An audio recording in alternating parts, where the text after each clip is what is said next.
Record. Okay, welcome back, everyone. This is our ongoing quest to build a culture of empathy, and we're recording this for educational purposes. This is like a special, an extra session for the training for just harvesting some feedback. So it's a smaller group, I guess, it was sort of an optional session, and it could be, if we're just kind of going to see how it works, it could become part of the training, like a session 5. So we're kind of just experimenting with that. And what we're wanting to do is just to hear what your experience was, what worked, what didn't work, and ideas you have for improvement of the training. And we're going to start off with Bill just taking us for just a quick round check-ins. Sure. Thanks, Edwin. For the check-ins, we'll just take about, 30 seconds, or if you need to take more, we're a small group, so feel free. And it's just the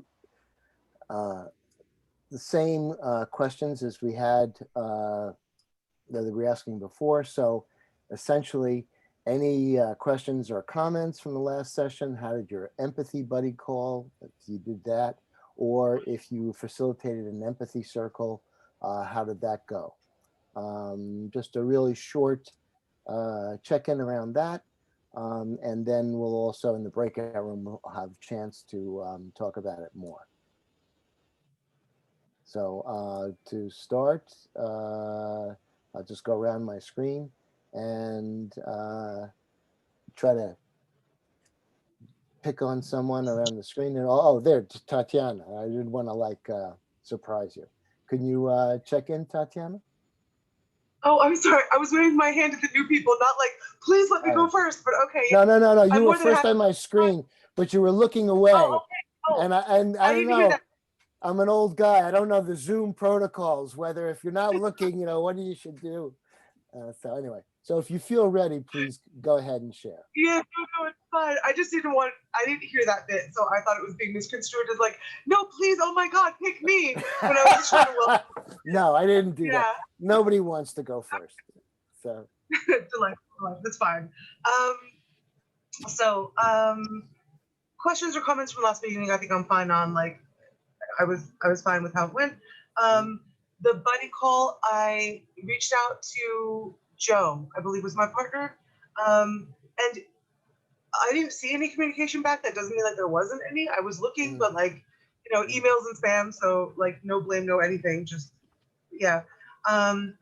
Do have a suggestion about that for later to facilitate it for people. And as far as my empathy circle, so some of my people had last minute things happen, but it was actually really sweet because I did end up I got the sense that one of the women who came the first day, really wanted to have empathy time, if not for the whole time. So we ended up doing a one-on-one quick, 45 minutes, just sort of, empathy debrief with each other. And she recommended something I quite liked, which was, hey, if I ever need empathy time in the week, or if you need empathy time in the week, we can also have quick sessions. And I was like, yes, of course we can.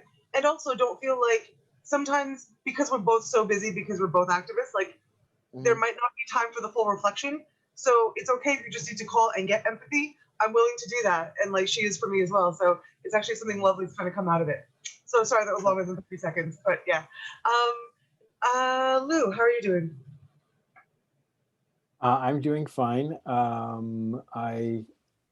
am I doing? I'm really happy to see everyone, and I'm really curious about what feedback you have for us about how the training went for you and your ideas about how to make it better. Yeah, so I'm really looking forward to hearing about that. And I guess I'll pass it to Shoshana. Yeah, so I had a great experience on my empathy circle. I actually recruited my husband and both of our adult children. And it was an extremely life-giving experience for all of us. It was like we all got presents. And that was acknowledged at the end, that our son said, he thanked us, especially thanked his dad. He said, you know, I've never really understood how you process information, and this was just such a gift to me. Thank you so much, Dad, for being willing to do this. Yeah, it was, I think, like a tearful, wonderful gift. And since our son is very familiar with the process, the practice, you know, he was, you know, yeah, anyways, it was great. So then my buddy call was great. I met with Priyana from India, and she had quite an interesting empathy circle. So we taught, I think, Edwin, you're very aware of it. And it was interesting because, you know, at the beginning of our call together, she said she had a terrible empathy circle. But then by the time she got to the end of the story, I said, you had a fantastic empathy circle. You held the space, because they did it. She got, you know, it took time. It was crazy and hard. Like, she might have been in like a level 10, you know, conflict, you know, type of situation. She held the space. So I said, I want you to rephrase and tell me now, how was your empathy circle yesterday? And she was kind of laughing, you know, but she really did a fantastic job. I don't know if I could have held up as well as she did. So it was very encouraging to speak with her and to hear how she held the process. And I remembered, I think it was Lou who said one week in the very beginning of our facilitation training, that the boundaries we set in maintaining the process causes people to feel safe. Was that you who said that, Lou? Yeah. Yeah. And I repeated that to her, and I said, you did that, you know, and they responded. So she actually taught me yesterday by sharing me, you know, with what was at first perceived as a bad empathy circle. So that was a great call. And I think it was just really encouraging.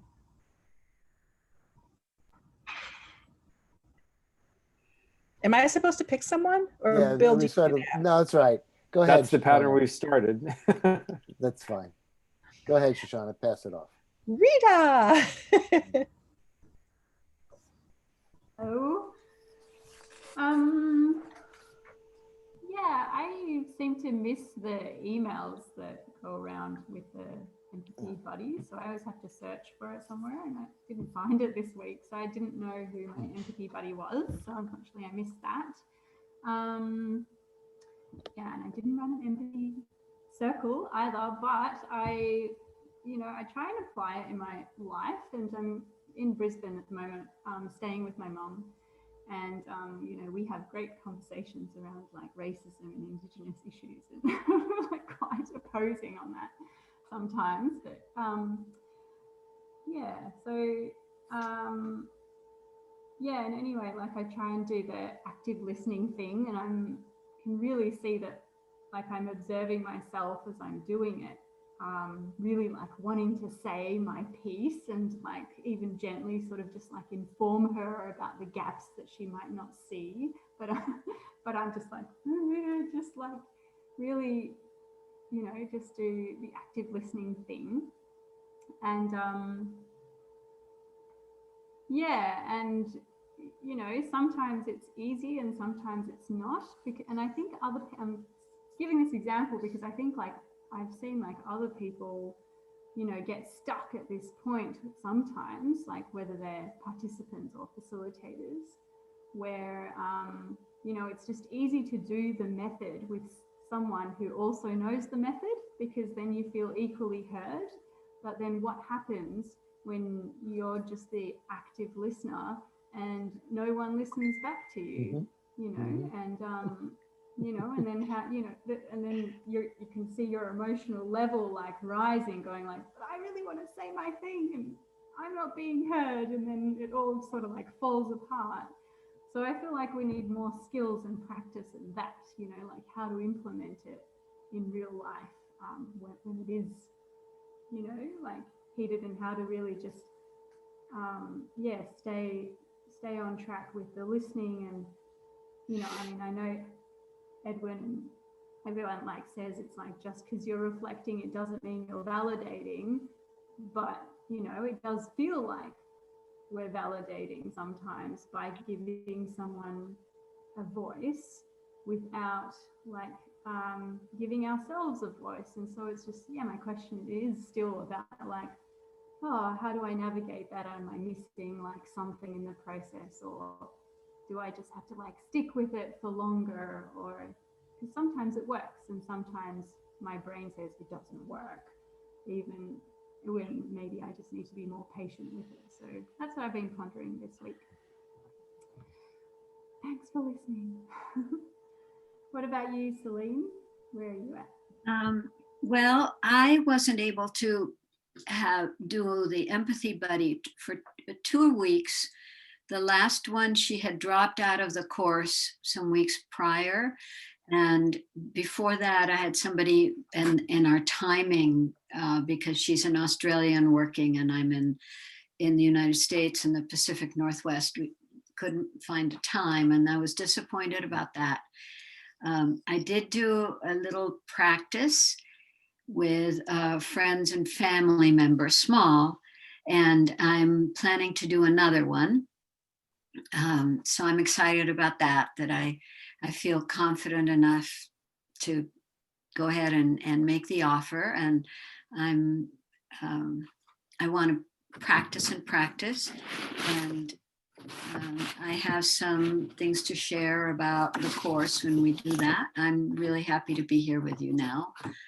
And I'm complete. Thank you. And I will pick AC. Thanks. Hello. It's nice to see y'all. I'm doing all right. I got a lot of stuff on the plate this week and just working through it. Also, I broke my elbow, so that's fun. But it was a really fun way to do it. So it's like it's all good, and I can still write. So it's for what's going on still. I haven't held like a formal circle or made the buddy call or did like any of the homework, so I'm sorry. But I will do it as soon as I get the minute. What's been going on though instead is I'm trying still more of this like free form reflective listening in like all the conversations and trying to permeate the principles, the values and the practice out into just like the day-to-day. So I find that the more that I pay attention to those conversations and the more that I'm able to contribute in that way, like all of those relationships just add that little bit of I don't know, fulfillment, at least in the moment, and I can feel them just like strengthening as it goes. So happy about that. And yeah, good to see you all again. Looking forward to more conversations. Yeah, I'll pass to Michelle. How are you doing? Hey, yeah, thanks for the pass. Yeah, I'm I'm back. I struggled last week. I struggled with the, like, I think it was too much of an edge for me. I think just with the like kind of, there was like, you know, it was like one of them things that it's like a really nice opportunity to be like recorded and like get lots of like, you know, we'd like kind of, but it was, I found I got too much anxiety. And then so I played back the video this week and I was like practicing self-empathy, and then I was really grateful for it. Like I was really grateful for that too. Like, you know, it's something I think I still need to process it more and just kind of like, but yeah, that was like, it was kind of, it was really, really helpful. But it also, it's just kind of like, it's shaken my confidence. Like there was nothing about the training or the way that it was done. It's just literally just me going through a kind of a growth phase. So yeah. And but other than that, like it went, yeah, like other than that, I had my buddy call with Tim. So I'd that was really nice. He'd like some like lovely ocean and stuff and nature as a backdrop. So I was grateful for a good call. And then I also done my like backup, like assistant facilitator on, because an NVC circle of women that gather, and it was just like randomly they asked me if I'd back up as the facilitator. So it was like, okay, I'll do that works instead of my kind of practice this week.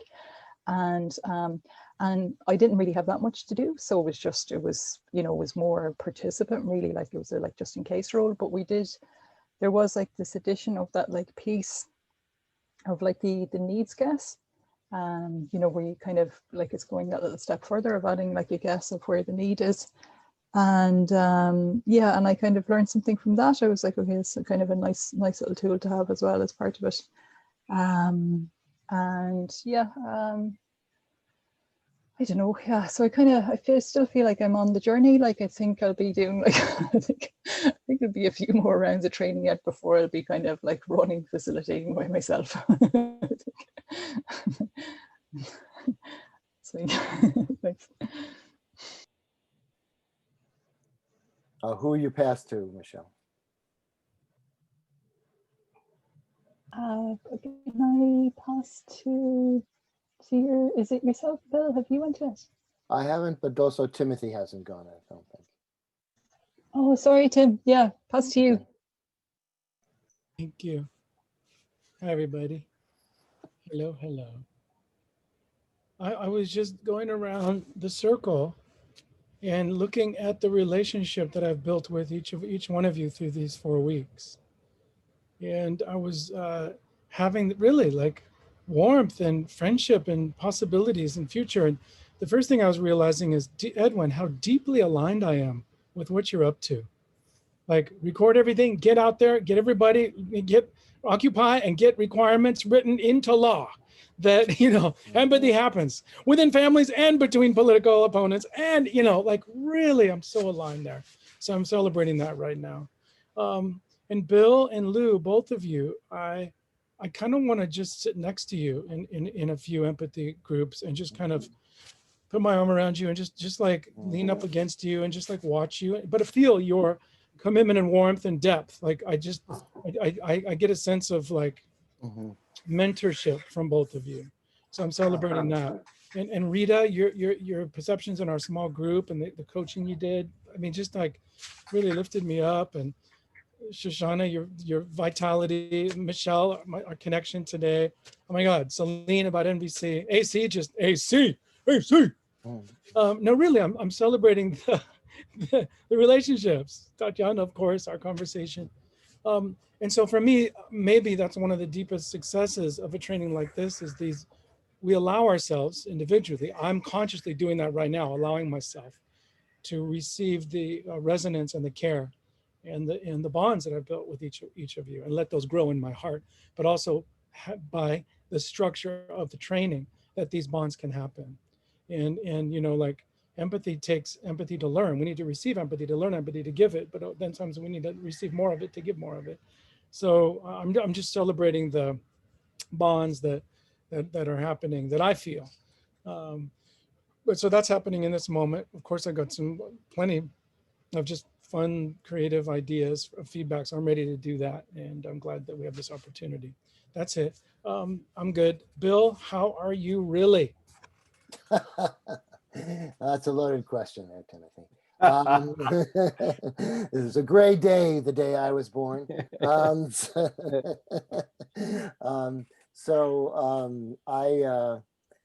I've done a few circles, and I'm really happy to see everybody here and to hear about what's going on, and look forward to partnering with you in various ways in the future. What I really was in the several circles that I did this week, I was really impressed by, or just how just reflecting back to someone without advice helps them in their process. I was reflecting a little bit about what Rita said, as far as you don't have to agree, which, it's hard. I can understand that sort of ambivalent space where somebody who you disagree, you're reflecting, and those words would not be coming out of your mouth unless they had said them. You were doing it. And so, but I was really interested how that's a gift to that other person to kind of hear and process. And several people who were just, I didn't give in any advice, but just reflecting helped them resolve certain internal conflicts, which of course helped me question my whole life before that, because I always was giving advice. So, and it's great advice, but maybe not, maybe not. So that was my experience very much, what I guess I would summarize it by saying, and I've said this before, something else is going on. Something else is going on, and I sort of see it when that happens. Thanks. So Edwin, breakout rooms. There's still Lou. Did you go? I don't Oh, I'm think you sorry. went, and I didn't did. go. Lou went, Oh. yeah. I did, but I'm not sure why we're going to break out. What are we? We're gonna. Why we were wouldn't? going to well, yeah, we were going to do 2 groups and then do an empathy circle on what on the questions I just put there. Discuss your experience of the training. What did you like about the training? What you see as the benefits, and what challenges do you have? So you'll get a chance to dialogue about it. Then we'll come back into the full group, and you'll get to share that. Yeah, So but it's the empathy circle is to sort of tap into those feelings and insights. yeah, and I was remiss, Edwin, you didn't go. You're the person who hasn't. Oh yeah, I didn't go. Well, Yeah. let's see. How did I do? I'm like a little busy beaver, kind of gathering all the branches, putting them together, trying to get this training together, kind of reaching out to people. So I just feel a little, I need a break from that at some point. But I'm feeling, I also did a sort of an emergency empathy with Priyanka. She did have that challenge circle, and just did some listening, and really enjoyed hearing, kind of what she was going through. And she was saying, we need a empathy trainer's manual. And I'm going to take that on as a project. So I said, yay, go for it. So, and she's happily. And somebody was saying something, and the other thing was just sitting here and just seeing everyone, that's working, trying to create a more empathic, culture, trying to deepen their empathy. It's just immensely gratifying. It's almost like, tearful, just kind of just seeing the desire to move forward in sort of this constructive, positive way in a world that's so much mayhem and chaos and judgments and conflicts and violence, that I think, just to feel this is sort of a constructive way forward just feels really good. I remember when we set up the empathy tent, we'd be, between the left and right, be total chaos, mayhem. And somebody came up and said, I'm so grateful for you being here. Just really, it just really means a lot to me. So likewise, it means a lot, for just to see everyone here. Yeah.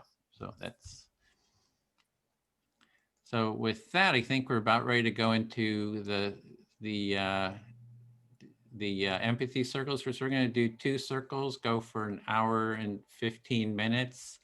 There'll be Lou and I'll be in one, and Rita and Bill will be in the second one. And Bill, if you want to record the one that you'll be in.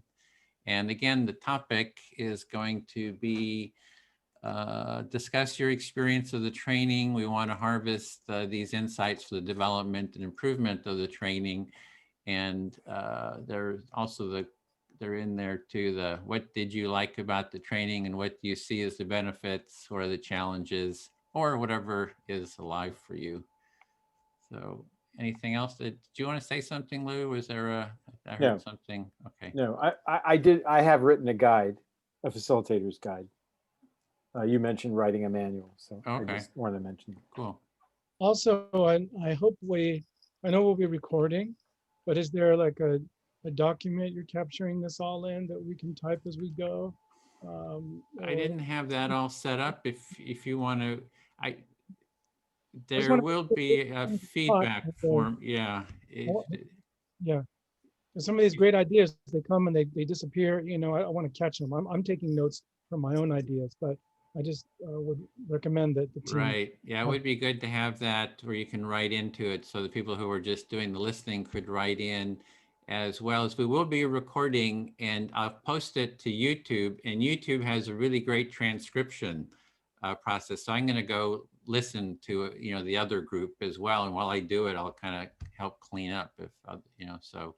But maybe next time around, this first iteration, we don't have the document, but if you want to take notes and then upload them. And we will have a feedback form later, which I'll put the, the link in. So here we go into the rooms, and there we go.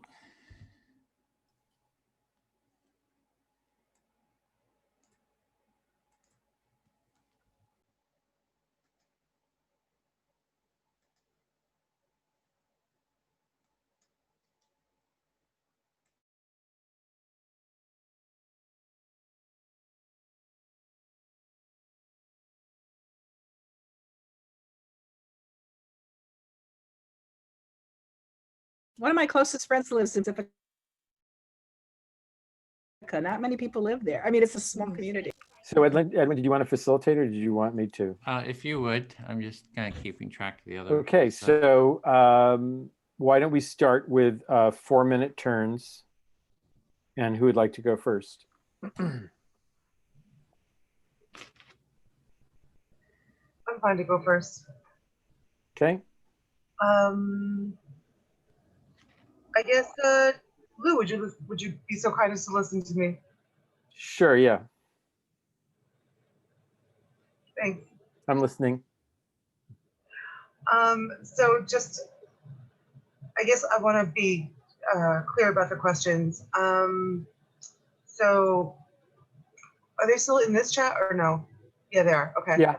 So the experience of the training was overall very positive. What did I like about it? I think just the connecting with new people from all over the world and seeing the different insights and perspectives that other people bring to the work. I can pause there just to give you really short feedback bits. Yeah, so you had a very positive experience of the training, and a big component of that was just connecting with people, and especially people from all over. Indeed. And what I also thought was really effective was just sort of throwing people into it and learning experientially, because I think a lot of trainings tend to be very like, we're going to explain everything first. And then, but I think it just ramps people up faster, even though it could be scarier, I'm sure for some, it ramps people up faster into being effective in actual facilitation, that we started it as soon into the training as we did. So you liked that there was a big emphasis on practice and not like trying to explain everything first and then begin practice, but a little bit of explanation and then trying it out. You think that's really effective for learning? Agreed, yes. And, oh, sorry. Oh, I'm agreeing with you, reflecting me.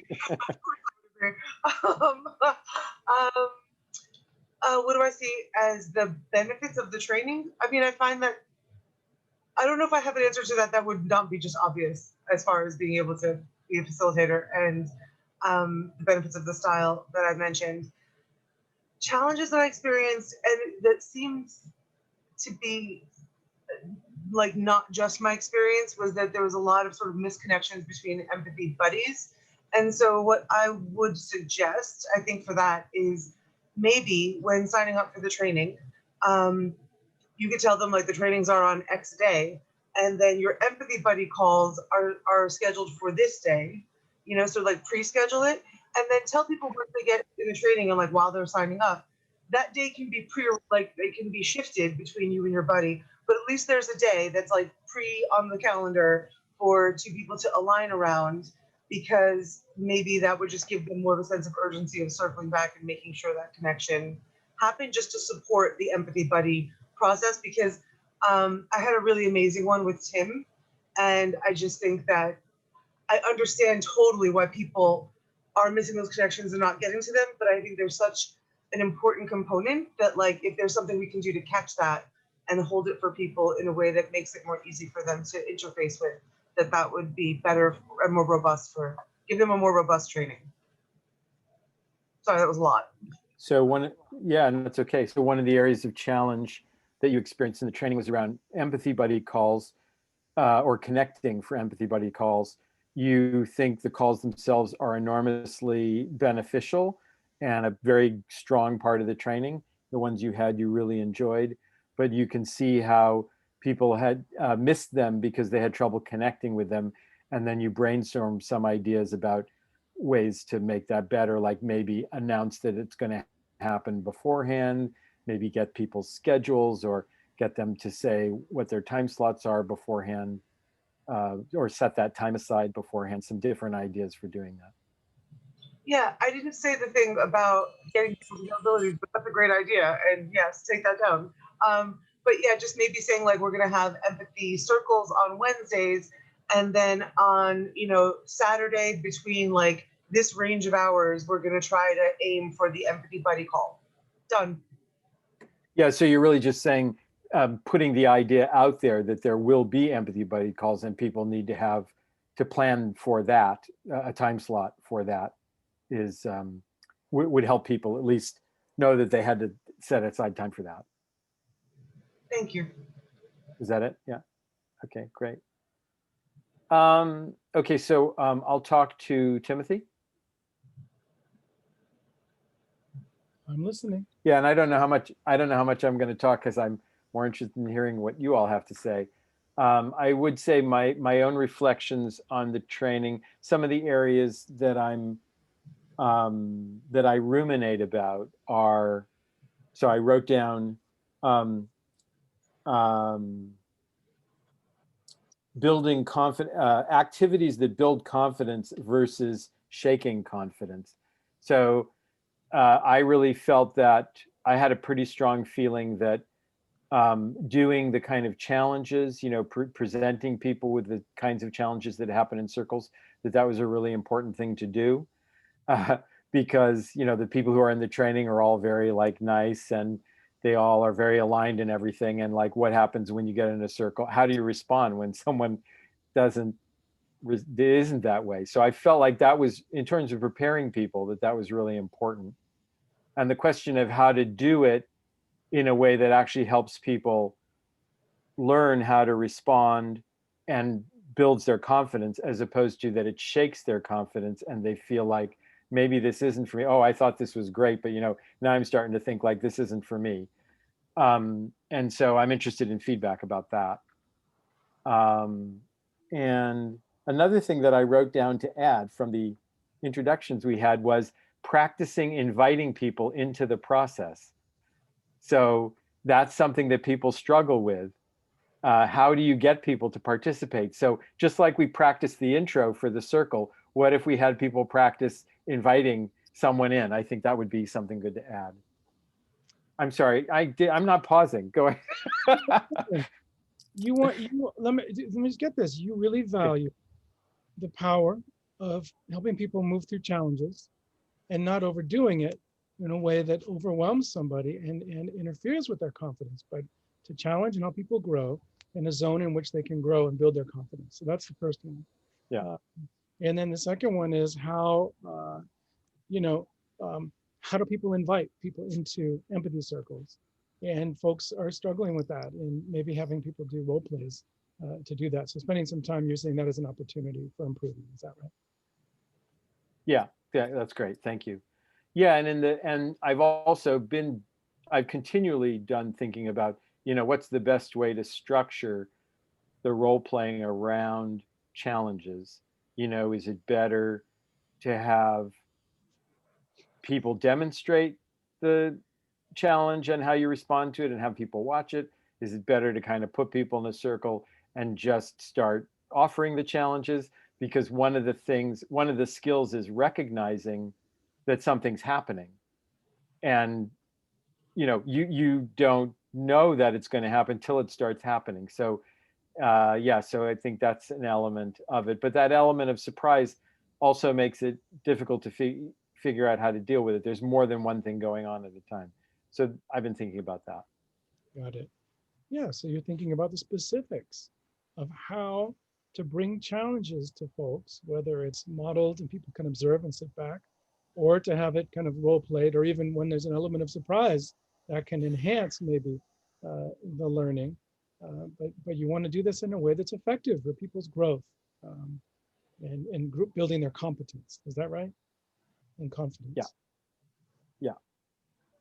And then the other thing that's interesting to me is how to get people to continue to connect and come back after the training's over, because 4 sessions is not enough to really fully learn how to facilitate. And we invite people into the facilitator support circle, but people have not been showing up there. So I think that's an interesting question about what to say to people, or how do we need to offer it, so that people see that as something they want to keep doing. How can we offer ongoing support and facilitation support in a way that makes it more likely to people to join and to stay with that connection over time? Yes, thank you very much. Thanks for hearing me. Cool. You're welcome. Thank you, Lou.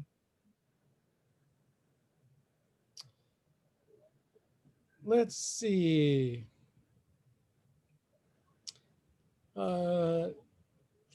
Shoshana, would you listen to me? Thank you. Okay. I saw you nod and go, okay, yeah, that means Just yes. now, because Yeah, now I got sound, okay. I was muted.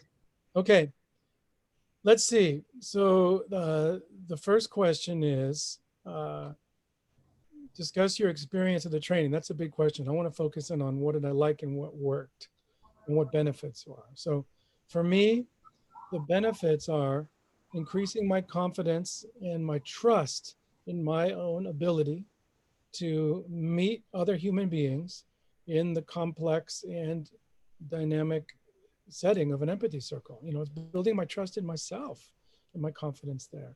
So I'll keep going there. That's one little gem. Number 2, you want to, okay, go for it, Shoshana. I hope that's okay. Yeah.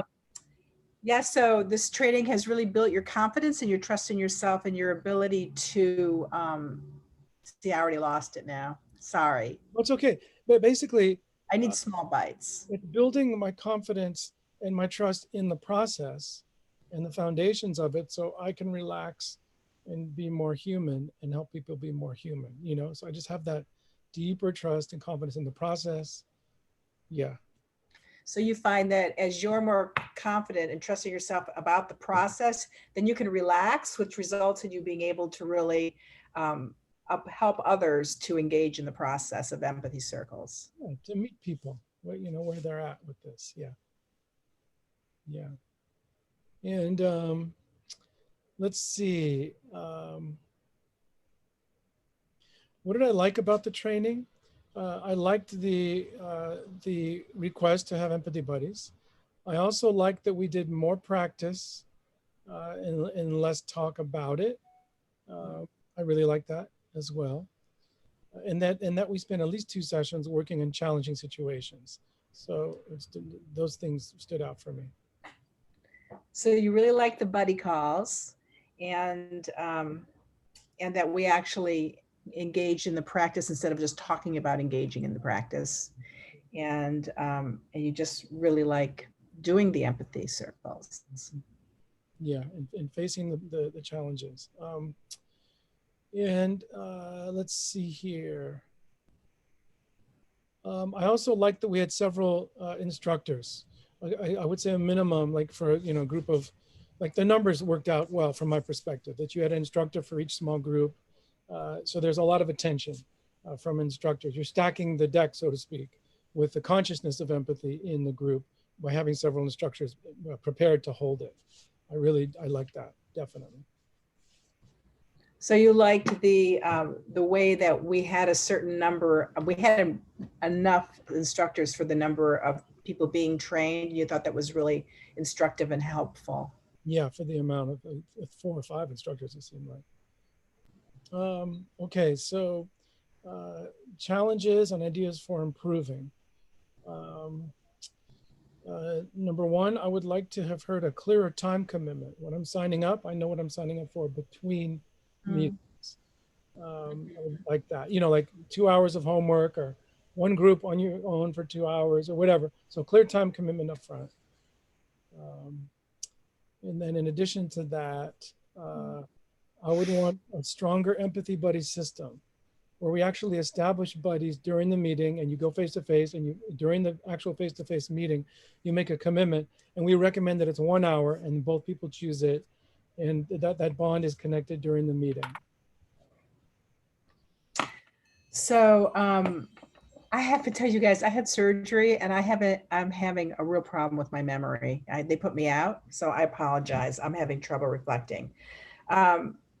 So you really liked the buddy calls, and you like a stronger commitment to the buddy system. And you'd like to know more upfront about the time commitment, not just when we're going to be doing the facilitation class, but how much time in between during the week at home am I going to have to commit to this, so that going into it, you know exactly what you're signing up for. Yeah, and not have to commit. I wouldn't have any demands. I would just say what's recommended if you're going to get the most out of this training. That's a strong recommendation, not a have to. Yeah, so you don't want it to be a command, a suggestion. I'm going to ask, because I'd like to take another 45 seconds, because I have several other things to mention, and maybe that because I somehow would like to express that. Lou, what would you like to do? Yeah, go ahead. Is that okay? Yeah. And Shoshana, please kick back. Don't have to reflect this. I just want, yeah, relax. Oh my God, post-surgery? Lord, relax, take it easy. It's Okay. been a week, but my brain's just not functioning up to par. Yeah, I've been there. Okay. Another thing is, I would like to make the documentation and the reminder emails a little clearer and easier to follow. I found them a little overwhelming. Click this link, do this feedback. It was too much. Maybe one document that we visit that has one document for empathy buddy guidance, one document for how to hold an empathy circle. Simplify those emails. And for me, I get overwhelmed with too many online Google documents and what's connected to what. Super simplify that. My request. Also, I would want a section, a whole session, a whole 2-hour session on how to invite people and arrange and build and bring people to the table for empathy circles. That's my biggest challenge. And I know that if we're affected of that, once we get people there, we know the process works in general, right? So help me make a plan on how to invite people. Not just tell me how to do it, help me practice, and then help me make a plan, a list, who I'm gonna invite for my first group. Like really walk me through that. So I would ask for that. Another thing is I would recommend a mentorship process. Having instructors or more skilled people mentor one-on-one, not empathy buddy, but mentor one-on-one throughout the week. Have a 10-minute check-in. I would love that. Just a little mentorship agreement. Also, I'd like a clear thing of how to hold people with a lot of anxiety about this, and what Michelle said. There's terror with public speaking and putting ourselves out there, for many folks. So maybe a little module on doing some work to manage that and calm that anxiety. And that does come from practice, of course, but maybe there's something else there. Let's see. And I would actually not require, but strongly suggest making plans for a circle facilitation between the meetings, like a full 2-hour circle facilitation that you lead. But some people don't have the capacity time people to call, so that in between sessions, group sessions, that the instructors host 1 or 2 circles that somebody can facilitate for a full 2 hours. And then they can invite a friend to, so they bring, so it's like a medium mix where somebody can come, the facilitator's there, but then you get to facilitate and have backup. So actually literally have those circles in between the weekly meetings. That's another suggestion. Thanks for hearing all that, and I'll pause there. I'm sure there's a couple more, but I'm done. Okay. Yeah, go ahead. Thanks, Timothy. Thank Appreciate you. all that. Good ideas. Yeah, and Shoshana. Oh, go ahead, Lou. I would just say, so it's your turn to speak, Shoshana. Yeah. Well, I don't even know where to start. I think the very first week. Who would you like to reflect listener. Edwin, you can listen to me if you listening. So the very first week I was part of the Sunday afternoon Empathy Circle, I left that call realizing that although I'm a professional listener, you could say, that I'm not a good listener. That's what I discovered that very first week. Wow. So the first week you discovered that you were not a good listener, even though you're a professional, that you, yeah, have some self-judgment there.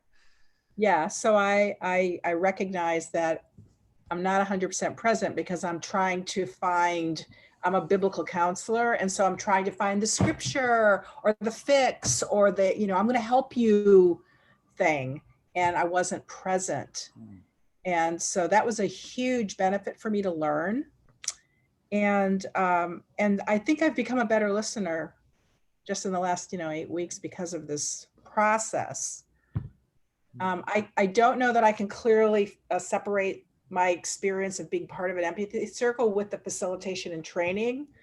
I mean, I'll pause there. Okay, so you as a minister, when you were listening to people, you would think of connecting what they were saying to the scriptures to kind of give them advice about it or give a relationship to it. And so you kind of made the awareness of just listening, that you weren't just listening, and have more sensitivity to that.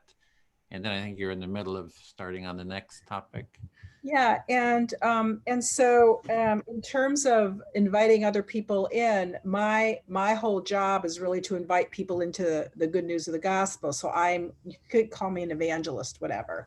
And there have been times where, in my own experience, I've thought sometimes I feel like a used car salesman, but I'm not getting paid, but it's not. There's nothing. It's all for them, and it's because I truly believe in the product. I really think it's going to bring them peace, joy, and love. And I feel that way about this. And I think in some ways, Edwin, I have talked to people about you and I said, he's an evangelist, but he's evangelizing empathy, small doses of love. I'm saying this to people. Yeah, so when you're talking to people, you're talking to them to sort of bring them into, as an evangelist, to bring them into the news about the religion. And you feel that it's on one hand, it's like being a salesperson, but on the other hand, you think that it's really something that's really constructive for them. And then you're referring to me as sort of an evangelist for empathy, and telling people about that, and that it's microdosing love. I think that really resonated. That term really resonated with you, and you're kind of using that term for. I am. I'm using it a lot. And so for me, it's been very natural in conversations. So because I truly believe in this process, I just naturally, people say, how are you? Like, oh, I've been doing this empathy thing. And they're like, well, tell me about it, because I'm excited, because it's good. And because of that excitement, people ask me about it. And I just send them your link, the 6-minute video. And, I've got more people that want to be in empathy circles right now that I can handle because I work full time. But so I think that as far as inviting people, if you truly believe in your product and you're excited and passionate about it, it's contagious, and people will be jealous and want what you have. And so you share what this experience has been for you, and people will say, I want to come into it. I want that. That's what has been my experience. And I think everyone can do that.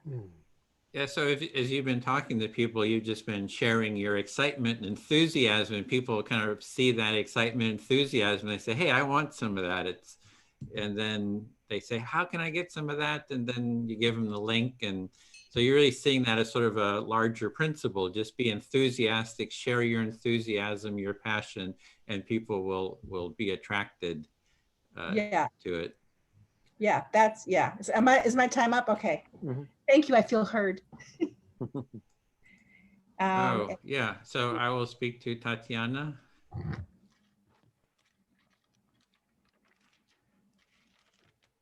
Yeah. So I love that evangelical thing that Shoshona is talking about, because I did grow up as an evangelical Christian. And I've sort of got that aspect to me. So the evangelical, you got to sell this, you got to promote it, you got to get everyone to sort of believe it. So yeah, I really sort of resonate with that aspect of it. So it's really, I kind of love just hearing Shoshona kind of name that. So having Shoshona find a parallel between her own evangelism and sort of you being an evangelist for empathy resonated with you strongly because you grew up as an evangelical Christian, so it feels like that kind of tracks. Yeah. There's something kind of funny about it. There's another aspect. Sometimes I wonder, like, it's a certain mindset, right?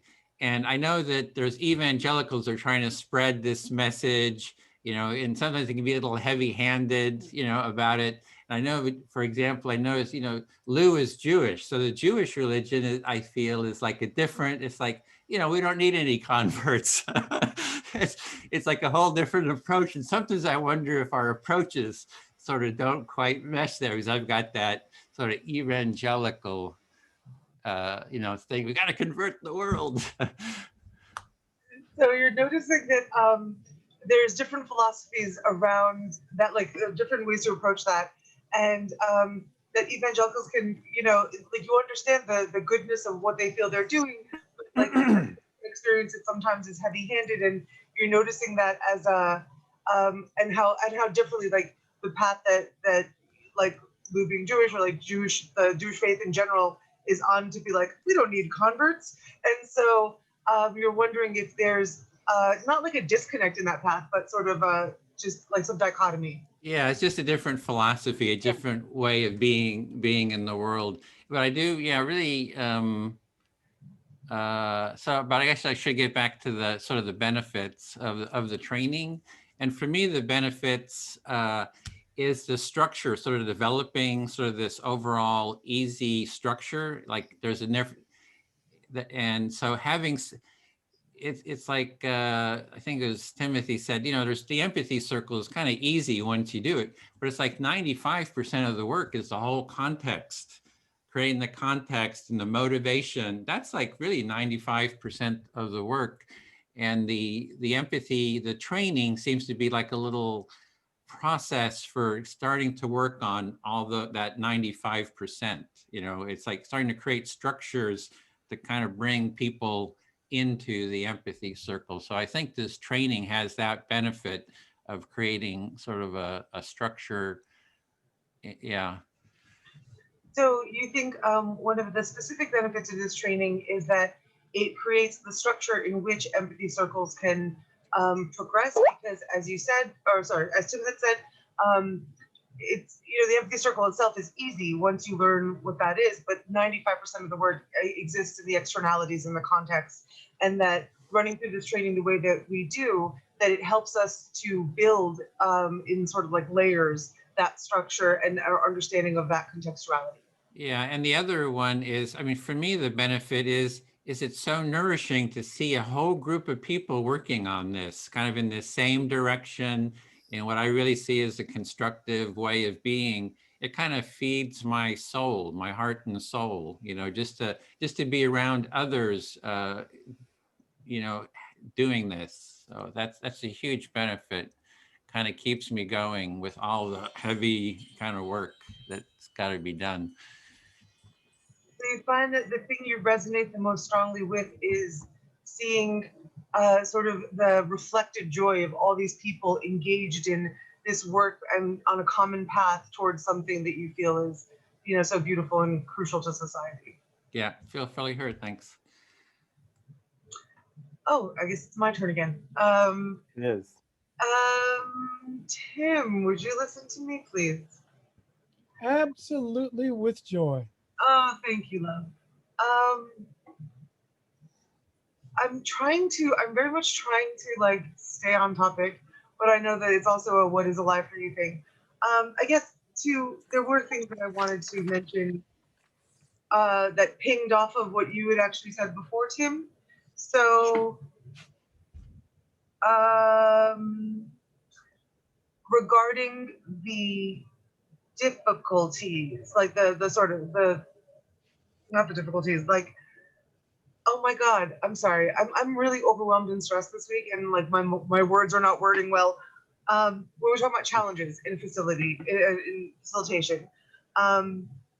That maybe instead of throwing people into it directly, that would be a good place to have some preset like guidelines in general, because I did notice when we were during that first session where we were doing challenges, I was noticing the facilitators, like Lou had some really good advice, and I've been taking copious notes from the debrief sessions, and I just feel like there's so much wisdom in the room that I would like to have the benefit of, that my just experience of trying to deal with what's thrown at me is not going to give me. So I would have appreciated, I guess, some pre-setting, and then somebody had mentioned role play. Like, I think that's also a good idea, but both those things I think would have been helpful. Okay, you got a lot going on. You're trying to stay on topic, and it's hard to find words, but you're really diving in right now, and you care about this training, and you really want to contribute to it. I don't think I got this whole piece directly, but it's like I'm trying to put it in kind of a brief way. Can you say the part of the actual image of what you were wanting to see? Because that's what I was trying to focus on, and I couldn't see it clearly. What you wanted to see different. So when we started practicing the challenges and how we would handle the challenges in empathy circles, I feel like there's a lot of knowledge in the room that I could have benefited from. I was really curious and eager to capture it afterward, but I would have appreciated the benefit and a sort of more concentrated download of that prior to engaging in that. And somebody had mentioned a role play, and that also might have been helpful. Got it. So you're wanting a coherence and organization and orientation, kind of like having things written ahead of time, and then talk, instead of offering from different perspectives at different times, trying to catch it all and write it down. It's like you'd like it kind of given ahead of time and then practice together. It would have helped you follow and maybe be less overwhelmed with trying to capture everything. Is that right? Yeah, I mean, I didn't feel overwhelmed trying to capture it, and I wasn't having a hard time following. It was more that I feel like there's so much wisdom in the room that if we were more measured and intentional in the approach of sharing said wisdom, that it would be a benefit overall to people, and I think also would help with the building confidence piece, perhaps, because they would have some philosophies going into it. Measured in sharing the wisdom so people can absorb it a little easier. Measured, you said measured. Yes, yes. And yeah, there was something Lou specifically had said, and I can prepare for if I have another turn or not, but there was something specifically Lou had said after one of them where I was like, oh, that's a beautiful idea. And or I noticed that every debrief after we were having those challenge sessions. Yep, thank you. I'm done. It's fine. That's okay. No, you can keep going. Go ahead and finish your thought. I noticed that every time during one of those debrief sessions that there were just like sort of gems of philosophy and insight. And I would have liked the benefit of them to be downloaded in a way that was more structured and probably prior to engaging in trying to field challenges. I'm hearing a list of gems of wisdom, organized, printed, and provided ahead of time. That's maybe a strategy, but you're like, made available in a way that it's easier to track, as opposed to just surfacing them in a haphazard way, a little more organized or a little more itemized type of thing. Is that what you were leaning towards there, Tatiana? Yes. Did I get even close? Did I get even close, Tatiana? You did. Thank you so much, love. I feel heard. Okay, cool. Thanks. Let's see. Lou, I'll talk to you, Lou. Okay, hold on just a second. Okay. Just making a note. Well, Okay. Sorry, go ahead. Go ahead. Oh, you wanted to say something, Tatiana? Yeah, just so as not to put it in the chat and be rude, I just want to say while we're holding on, I was trying to get the thought out of, I'm just going to turn off my camera for a few minutes because I just feel the need for some space. If that's okay? Is that okay? Sure. Okay, Yeah. Thank you. Yeah, go ahead. All right. So go ahead, Timothy. I'm listening. Okay. Let's see. I'm realizing that I wanted to go deeper with the idea of mentorship. It's my understanding of mentorship that mentorship is an intimate, equally mutual relationship of exploring a series of skills and kind of developmental things between the mentor and the mentee that could really bring a lot of depth to this training. It's almost like Lou, when I first talking in the big group, I was like, Lou, I just want to sit next to you, shoulder to shoulder, and just like enjoy being next to you and soak it up, when you're leading. I that feeling of being there, but then also to be able to talk to you afterwards. Lou, when you did this, what were you thinking? Oh my God, were you telling yourself this person's a total jerk and you can't believe it, but what came out of your mouth was a question. Oh my God, that's amazing. And you're like, yep, that's what was going on. Like the honest, authentic mentoring connection would be so nourishing for me, and I believe for many people. And that mentor relationship being built into the training somehow for a good 4 to 6 to 8 weeks, maybe. It's like you've got a buddy, right? And of course, the mentor and the mentee would get together and somehow figure out if they fit together, so kind of to see if that fit is right.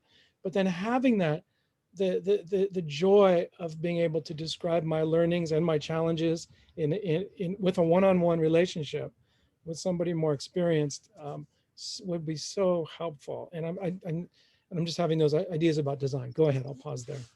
Yeah, so you're wanting to explore the idea of mentorship more fully, and you really think it would support you in your learning, and you're guessing it would support others also. The idea of just being able to have some time outside of the class time to connect, to ask questions, to be supported in your development as a facilitator or development with the ideas of Empathy Circle. And just to connect personally sounds like it's something that you think would really support you and you'd really value. Thank you. And when you say connect personally, what I mean by that is having one person who I trust, who's more experienced, where I can come in and say everything I'm thinking that is totally unacceptable anywhere else. I mean, I'm an NVC trainer. Oh, you could hear my thinking. I'm human too, and I have all kinds of silly stuff that goes through here. And it'd be great to have a safe place, one-on-one, trusted, with an experienced person, where I can let that humanity out and just kind of work it through and go, okay, that's where I'm coming from. That's my need. Here's what challenges I bring to this or what happened. So like that safe, kind of intimate space of learning. That's that part. Yeah. So what I'm hearing now is that the two elements of safety. So having a time with someone else that's trusted, where it just feels safe to ask whatever your questions are, to talk about whatever your struggles are and whatever's going on in your own process, or to ask the experienced person about their internal process and the way they do things. Yeah. So both the safety and the experience, having time that's safe and having a time with someone who's more experienced to ask questions of and to learn from. You just think that would be really great.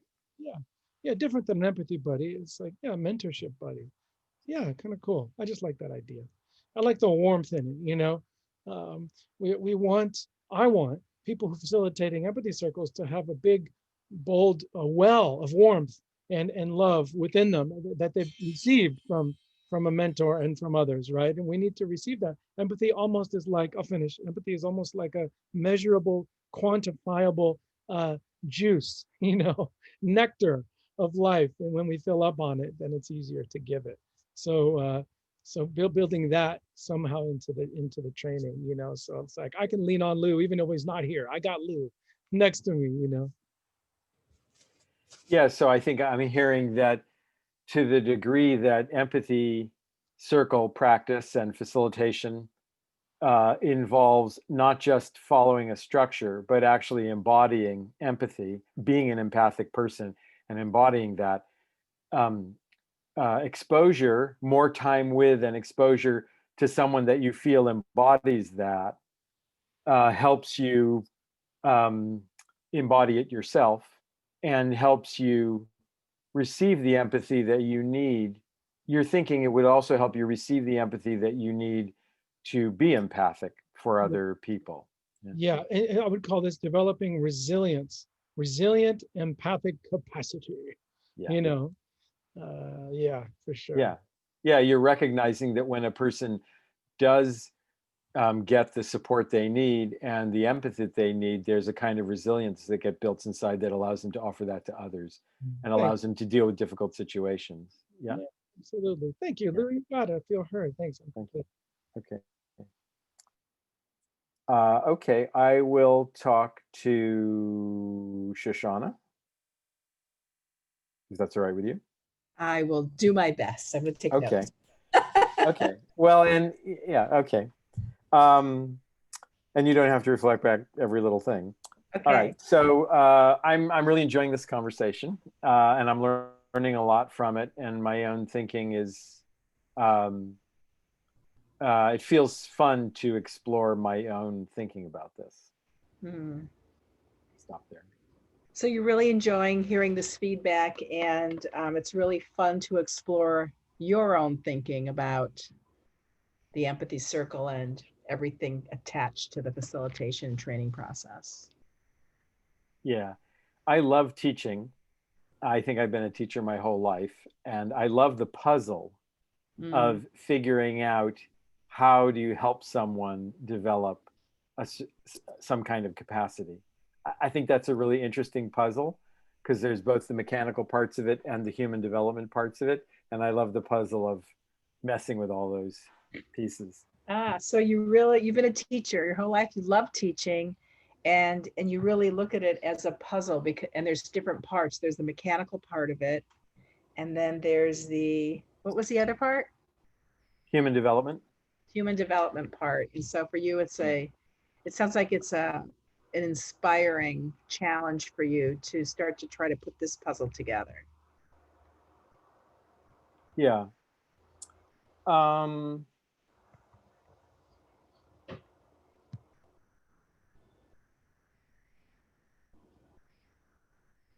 What more do I want to say?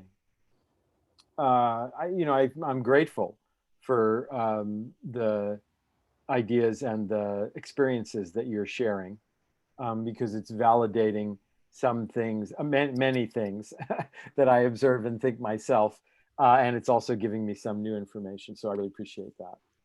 So you're just really grateful, and that you find some of the observations and the things we're sharing validating to things you've already thought about, and you're really just grateful to have that validation.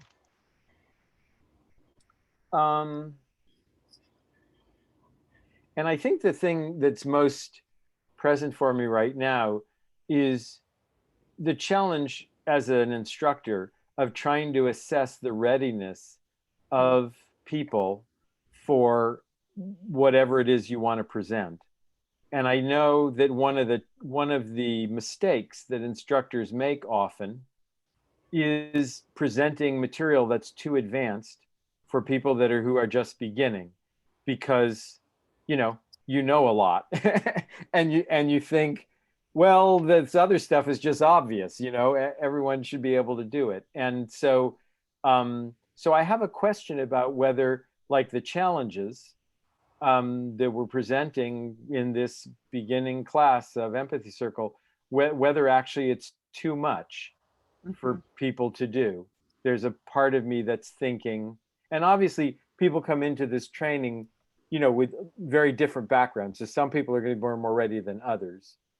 And certainly as a person who's in the training providing challenges, I am very aware of that. Like, I'm paying attention. How much do I think this person can take? If I think they are not ready, I give them nothing, or very little. And someone who seems very sturdy, I would give them more. But so that's something that I'm thinking about more, about how to assess that, people's readiness for that. Yeah, so as a teacher, one of the things you've observed is that a lot of teachers make a mistake. They just start downloading a lot of information because they have so much knowledge, and you don't want to do that. You want to be able to somehow assess where each individual person is, and not just assume that things are obvious to other people because you're an expert. to you, they might be much more obvious than they are. So you just want to be really careful that you don't throw people into the deep end of the pool that aren't ready for that. Yeah, thank Right. you. My time's up. Thanks. Yeah. Tatiana, do you want to listen to me? Are you up for it? Okay. So something that I thought about actually last week was that in the challenges was that I would love to watch Edward and Lou and Bill, you know, two of you, do some heavy conflict as two experts. I'd love, so I was thinking if you could film segments, cut 2-minute segments, if you could film it, give it to us as homework. This is your homework this week. Watch this video, watch the 3 videos, give us different challenges. Let us watch how you do it. Maybe the week before we do the challenges together in the class. So that would give us some boundaries, some, you know. And then the other thing that wasn't made clear, and I wasn't sure what was going on in my conflict, my challenges, was that some of the participants started chiming in with challenges. It wasn't made clear if we were supposed to or not. And I was like, oh wait, am I supposed to be a troublemaker too? I wasn't sure. And I never asked the question, so I still don't even know. But that should be probably defined one way or the other. I don't have a preference. The other thing that was, as far as feedback, was the topics. And I actually put in my response that I emailed, oh, who's listening to me? I'm sorry, be quiet, I'll be quiet. Yeah, sorry, there's just Way too much.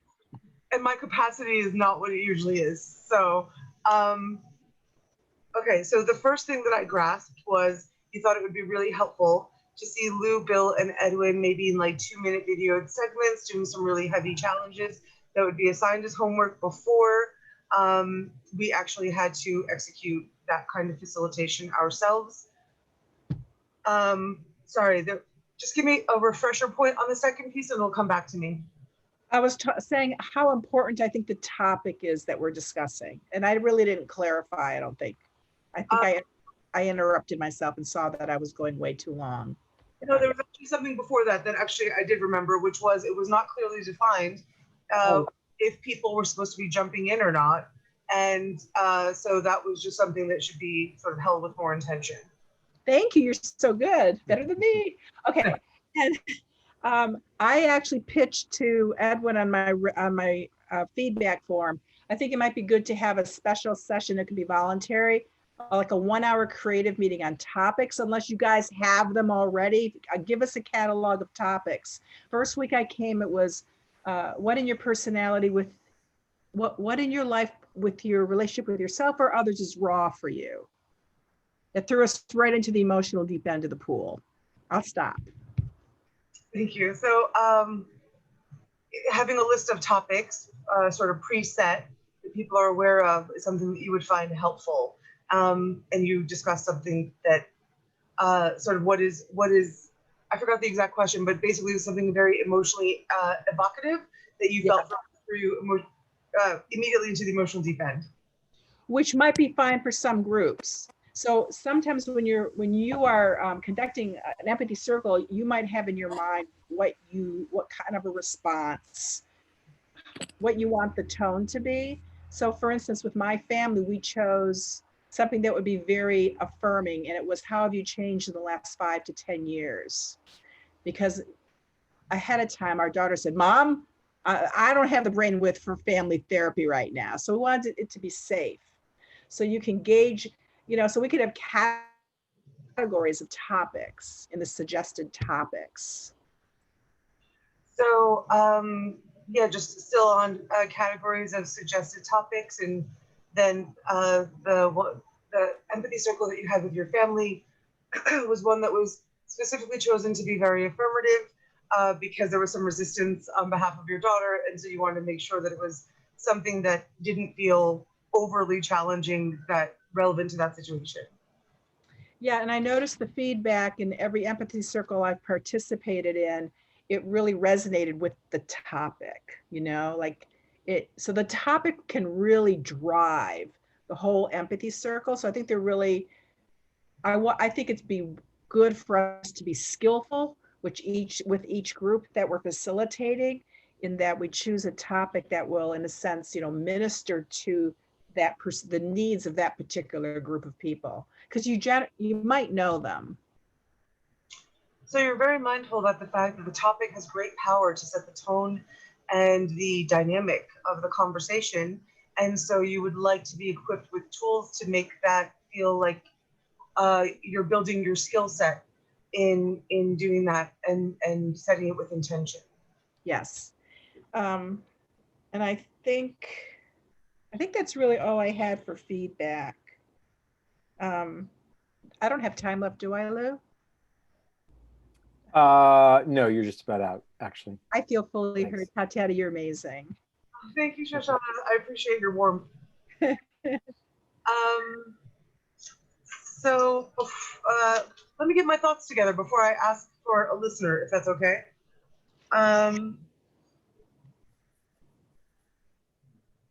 Yeah, so I can't read my own notes. Awesome. Let's see. Edwin, would you be kind enough to listen to me, please? Yes, listening. Thank you. So there is, I think, a lot of agreement that I'm feeling with, I think, points that both Lou and Tim made regarding practicing inviting people into the space. I think that is also just a skill of how to phrase it, because, so we're people that naturally resonate with Empathy Circle. So if somebody dangled this in front of us in some random team, we're all predisposed to saying, yes, like that sounds amazing, right? In general, but that's not true for everyone. And, just thinking back to my first Empathy Circle that I held, and I asked people what their expectations were before it. And one of the women said, oh, it's going to be a little too woo-woo, or whatever. So this idea that some people have very negative perceptions of things like this, or, with like toxic masculinity in society and like men who don't feel comfortable or that it would be appropriate. Like, how do we, as a gendered approach, not that you should take like a solely gendered approach, but just to be sensitive to different approaches that would be relevant for different genders, right? How do we make that inviting for them, like for everyone? How do we make it inviting for people who are not predisposed like we are? So you're seeing that there's sort of an invitation to take part in an empathy circle, and there's some people like us who say, "Sure, yes, I'll do it," but how to make that invitation really accessible, inviting to others who may not feel so comfortable with it. They might think, "Oh, that's woo-woo," or have other, sort of criticisms or suspicions.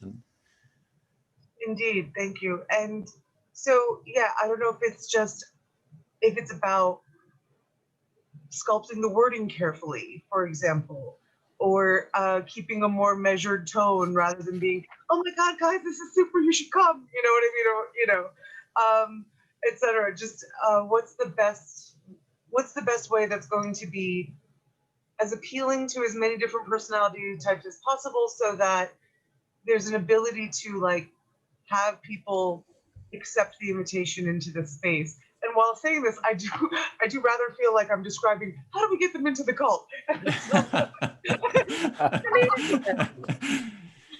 guess evangelist in me too. Go on, go ahead. Yeah, so you're really wanting to see how to bring people into the cult. How do you make it really accessible? How do you make it inviting and warm, and and there's a bit of humor in there too, that you're.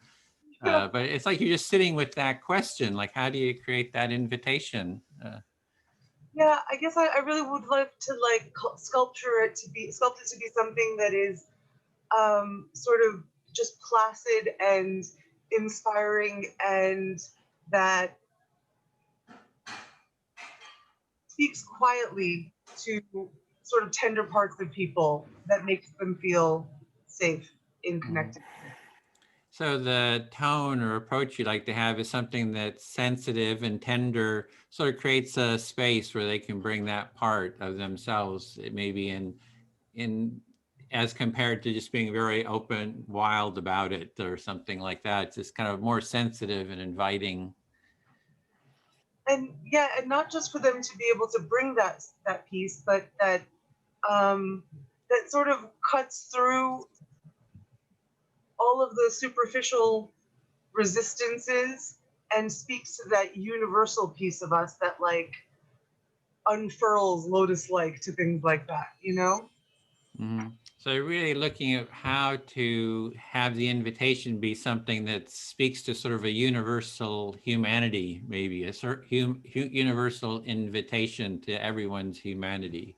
And what would that, how would that kind of look? I think that you just might have found that phrasing. Here's a universal invitation to our shared history. No, see, I'm sure to some people that'd be too woo-woo. It's fine.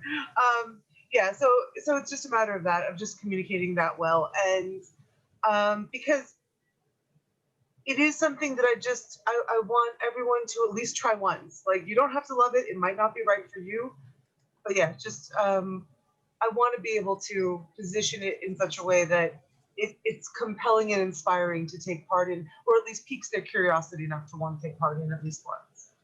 Yeah, so you just would like to have it framed in a way that somebody would at least be willing to try it once. They don't have to totally get into it, but just, you know, try it one time and see how it works for you. And so have the language for that invitation. Exactly. Thank you so much. I totally heard. Okay, great. Yeah. Then Timothy? So hang on, I want to do a process check. So when are we heading back? We have 40 minutes, I think, quarter till. 4:45 is when we're going back? Yeah. Okay. Right, 3, 4, isn't that right? Then we'll have 45 minutes to debrief. That's correct. Right? Yeah. Okay. The plan is to go till 6? 5:30. 5:30? Okay. So if we're right. going to 4:45, then we'll have 45 minutes. It's typical Okay. 2.5 hours like okay. we've been doing. Okay. All right. Sorry. Thanks for that. Sure. Okay. Go ahead. Timothy, yeah. So yeah, that invitation, that's something that you brought up as well. Like, how do we sort of make that invitation to people and, you know, in society? Because there is a sort of a lot of, you know, sort of a resistance to the idea. There's a lot of like, hey, you know, we don't need this. Life is about a battle, you know, or power or whatever. And this doesn't kind of cut the bill, cut the mustard or whatever. Yeah. So you're just being aware that some people like me and others are interested in learning how to make an invitation here in a world where there's some resistance to this idea of empathy, where folks may have a belief system and kind of maybe a culture of like life is a battle. It's a war, it's a fight. This empathy stuff does not fit with my worldview. Yeah, and so what I sort of envision, the invitation, one invitation I'm looking at is we have a really good, robust training in place, and then we go occupy the White House, the park in front of the White House with our empathy tents, and we demand, you know, Joe Biden, you know, take part with, you know, Mitch McConnell, take part in an empathy circle, and kind of get publicity sort of that way. It's kind of the XR approach to, you know, social activism. It's like, you got to hit them over the head. The XR approach to social activism and engaging and insisting that almost demanding that empathy happens at the highest levels of government and leadership, and imagining a bunch of highly trained people occupying the space in front of the White House and demanding Joe Biden and everybody in the government, you meet with Mitch McConnell and others to make this happen, to really. Yeah. And if you look, we have a whole list of publicity that we've gotten for the empathy tent. You know, maybe 15 articles. They were all because we set up the empathy tent in public spaces. You know, it's just like the XR social activism approach. That's sort of how you get the attention. And I just imagine if we got that, it would be like, oh, I want some of that. I want some of that action. I want some. So that's sort of one of the you know, that's the one I think could be sort of more the Martin Luther King, Gandhian sort of, you know, taking it to the streets, get people interested that way. You tend to believe that public, overt assertive public demonstrations of the empathy tent is what actually works to get attention in the media in particular. And you're saying, you know, a lot of the main media you got is because the empathy tent out in public. And you're seeing that as a way forward to get the empathy circle process out into the culture, really. Yeah, and the last piece there is, for example, the empathy tent was mentioned on Fox and Friends, National Fox and Friends. They said, oh, and there's in Berkeley, they got this empathy tent. So they did it in a deriding way, but it did get attention, you know, so. You like attention, whatever kind of attention it is. You like this. You want this to be in the public consciousness and conversation, yes. And then I did want to, in terms of the sort of the harvesting of the insights here, you had mentioned, you know, having a document, and, you know, I had a note there, and it was like, I did that a lot with creating a document, and like, oh, would you all write into the document? And nobody would write in it. So I really need a sort of a process that people will actually write into a shared document. I like the idea, which you'd mentioned, but it's like, I have not been able to kind of create the steps for people really doing it, so. Yeah, you like the idea of a shared document, all typing it together. You haven't seen people do it. You haven't figured out how to make that work. Yeah, and I just closed that there is a feedback form which I'll be sending out, which will be, you know, people will be able to kind of write stuff in a more systematic way. So I'll mention that at the end of the session. Right. This feedback form's coming out. You want to plug it and request that people complete it, and we'll talk more about it later. Yep, feel fully heard. Okay, cool. Oh my gosh, does that mean it's my turn? Let's see. Oh, Tatiana, would you be willing to listen? Yay! Honored. Okay, cool. What's alive? I'm feeling really sleepy. Like I feel like I was able to get some important stuff out. So now I'm relaxing, and I'm relaxing into the rhythm of this circle right now. I'm just kind of like really enjoying it. You know, if like, you know how when you're a kid and you're kind of sleeping, napping, and all the adults are talking about important things around the table, but you feel relaxed because they have it and you can relax. There's a part of me that like, we're doing this. It's like it can relax and just let the rhythm of the voices go in the background. No, so I'm just having that. Don't reflect too much, just briefly, because that's not that important. You came to the circle feeling rather sleepy, but you do enjoy the fact that there's this sort of soft murmur of capable voices surrounding and permeating that is giving you a sense of safety and reassurance. Relaxing and reassurance, yeah. Yeah, the soft murmur of capable voices. What a beautiful phrase. This Tatiana does this. I celebrate your eloquent, empathic reflections. Oh my gosh. I celebrate that. That means my need for beauty in the way you put those words together. You love words and are very, I know we're not supposed to inject ourselves, but just in accepting the compliment allowed me to say, very kindly appreciate the way that I use them and appreciate the connection we seem to have when it comes to that. And thank you. Cool.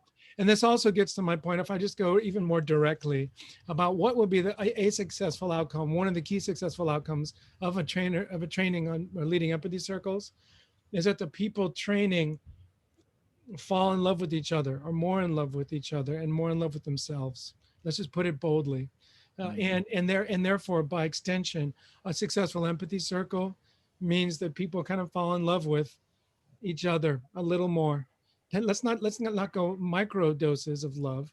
Let's go like juicy, mega, ticklish, pouring buckets of love. Let's splatter everywhere, and get all over everybody. Wow, we're all human. I love you and me and more. I see myself more in you. Thank you. I forget, whatever. So it's, using that word, meaning, another word for love would be resonance, accompaniment, friendship, bonding, human mammalian relationality. It's like, come on. So like somehow measuring that or making that an intentional outcome, not only of empathy circles, but of this training,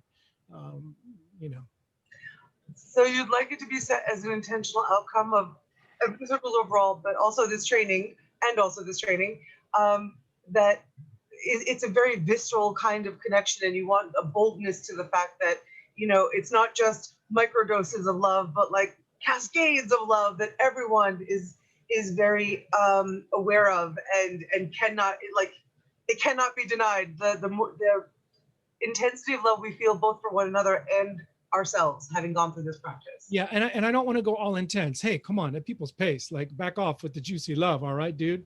But anyway, but like, you know, really at people's pace, right? Where no, there's something happening here. And it's not just a mushy love fest. It's like, no, I get you, or I didn't get you before. And that feels good, and that brings a tear to my eye. You know, like that for me, it's resonance, it's accompaniment, it's understanding. So kind of like somehow measuring that, right, as an element of success. I don't know how to do that. Maybe finding language where you rate how you would feel trust, you know, or you know, whatever, some way to measure that. Be interesting. So it sounds as though you're interested, even if you're not sure how, in quantifying how much the needle has moved in the connection that people are feeling both with themselves and each other. Because it sounds as though you think that being aware of that quantity would make people more aware, sort of what's going on in a more set for them kind of way. Yeah, and it would also help us just guide the design, right, of the training. Yeah, but I'm done. I feel heard. Thank you so much. My pleasure, always. My pleasure too.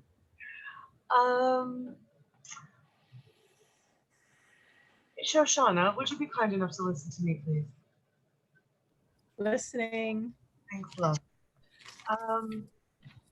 So I think I'm at the point where I need to talk about what's alive for me.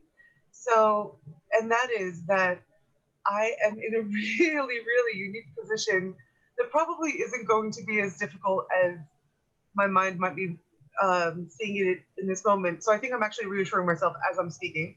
I'll stop just to give you a little bit.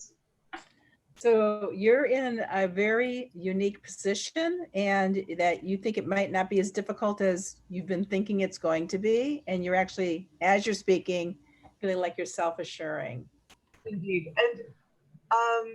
And also you can feel free to, I don't need a whole lot of reflection necessarily, but I want to resonate with what Timothy was saying regarding feeling sleepy in the beginning and feeling much more energized and attuned in the depth and like poignance of connecting with other humans. And so I like that you named that, Tim, because that helps me recognize that I'm feeling the same. And so I'm giving my first empathy. The whole reason why I took this training was because I had to give empathy circles at my activist group for Money Rebellion from XR UK. And my first one is tomorrow.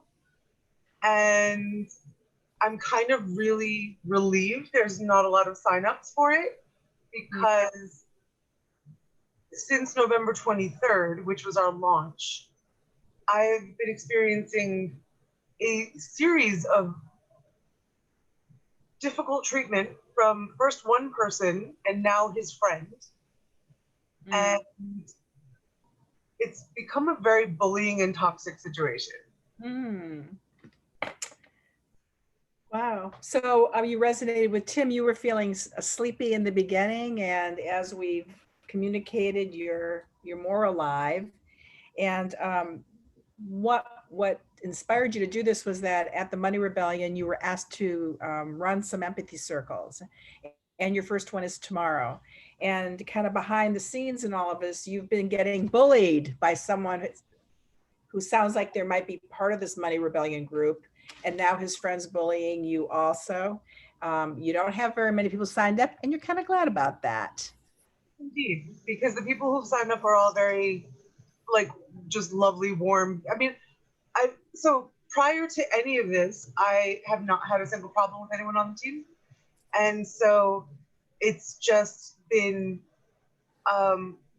surprising and difficult to deal with. And I'm feeling, and not usually the person who feels this way, but I'm tracking that what is giving me the greatest difficulty in the situation is, honestly, it feels like this very toxic communication style that is, I don't want to gender it, but very like is reflexive and common for men who have not like evolved at all, you know? And this just very like, well, you're doing this, or things, saying things like, well, I'm sorry you feel that way. And I'm like, everyone knows it's a backhanded apology. We don't say that, you know? And so it's, I'm sorry, I'm giving you a lot. I'll give you a chance. Go on. So this has really surprised you, kind of came out of left field. You're not a person who's ever had trouble with anyone in the movement until this happened. And you just really have a gut feeling that this is coming from a place of someone who doesn't really know how to interact with women in a way that's appropriate for the date and the time that we're living in today. It's coming from some kind of a male thing. Yeah, maybe a bit. I don't know if like not know how to interact with women. I think it's more of just a not maybe know how to interact with themselves, and therefore not anyone outside as well. And there's just this sense that oh God, I forgot what I was gonna say. Anyhow, I'll just go in a different direction. I suppose, okay, so that's what I was gonna say. I'm really careful about when I don't come to opinions emotionally at all. Like thank you. I'm very, very logical. My logic makes space for my emotions, but this is through logical deduction and through self-reflection. I always look at my own self first. What accountability do I have? What am I bringing to the situation? How am I exacerbating this?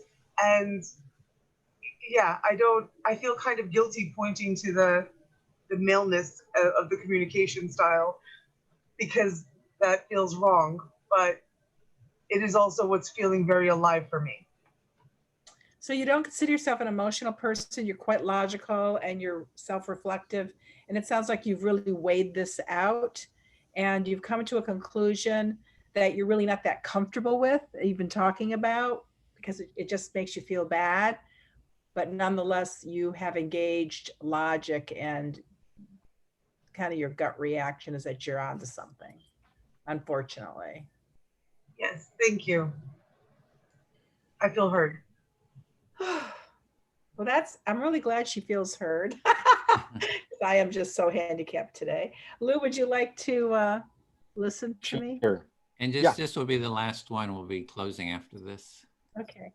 So listening to what everyone is saying today, so the kind of the buzzword that keeps popping in my mind is community. I think that we create community during Empathy Circle, whether it's on Sundays or whether it's in Facilitation. You know, any Empathy Circle, you have potential for community. And I was talking to my my nephew about this, and he asked me, "What's the end goal?" And when I told him about building a culture of empathy, no one's listening to each other, he just kind of shut me down.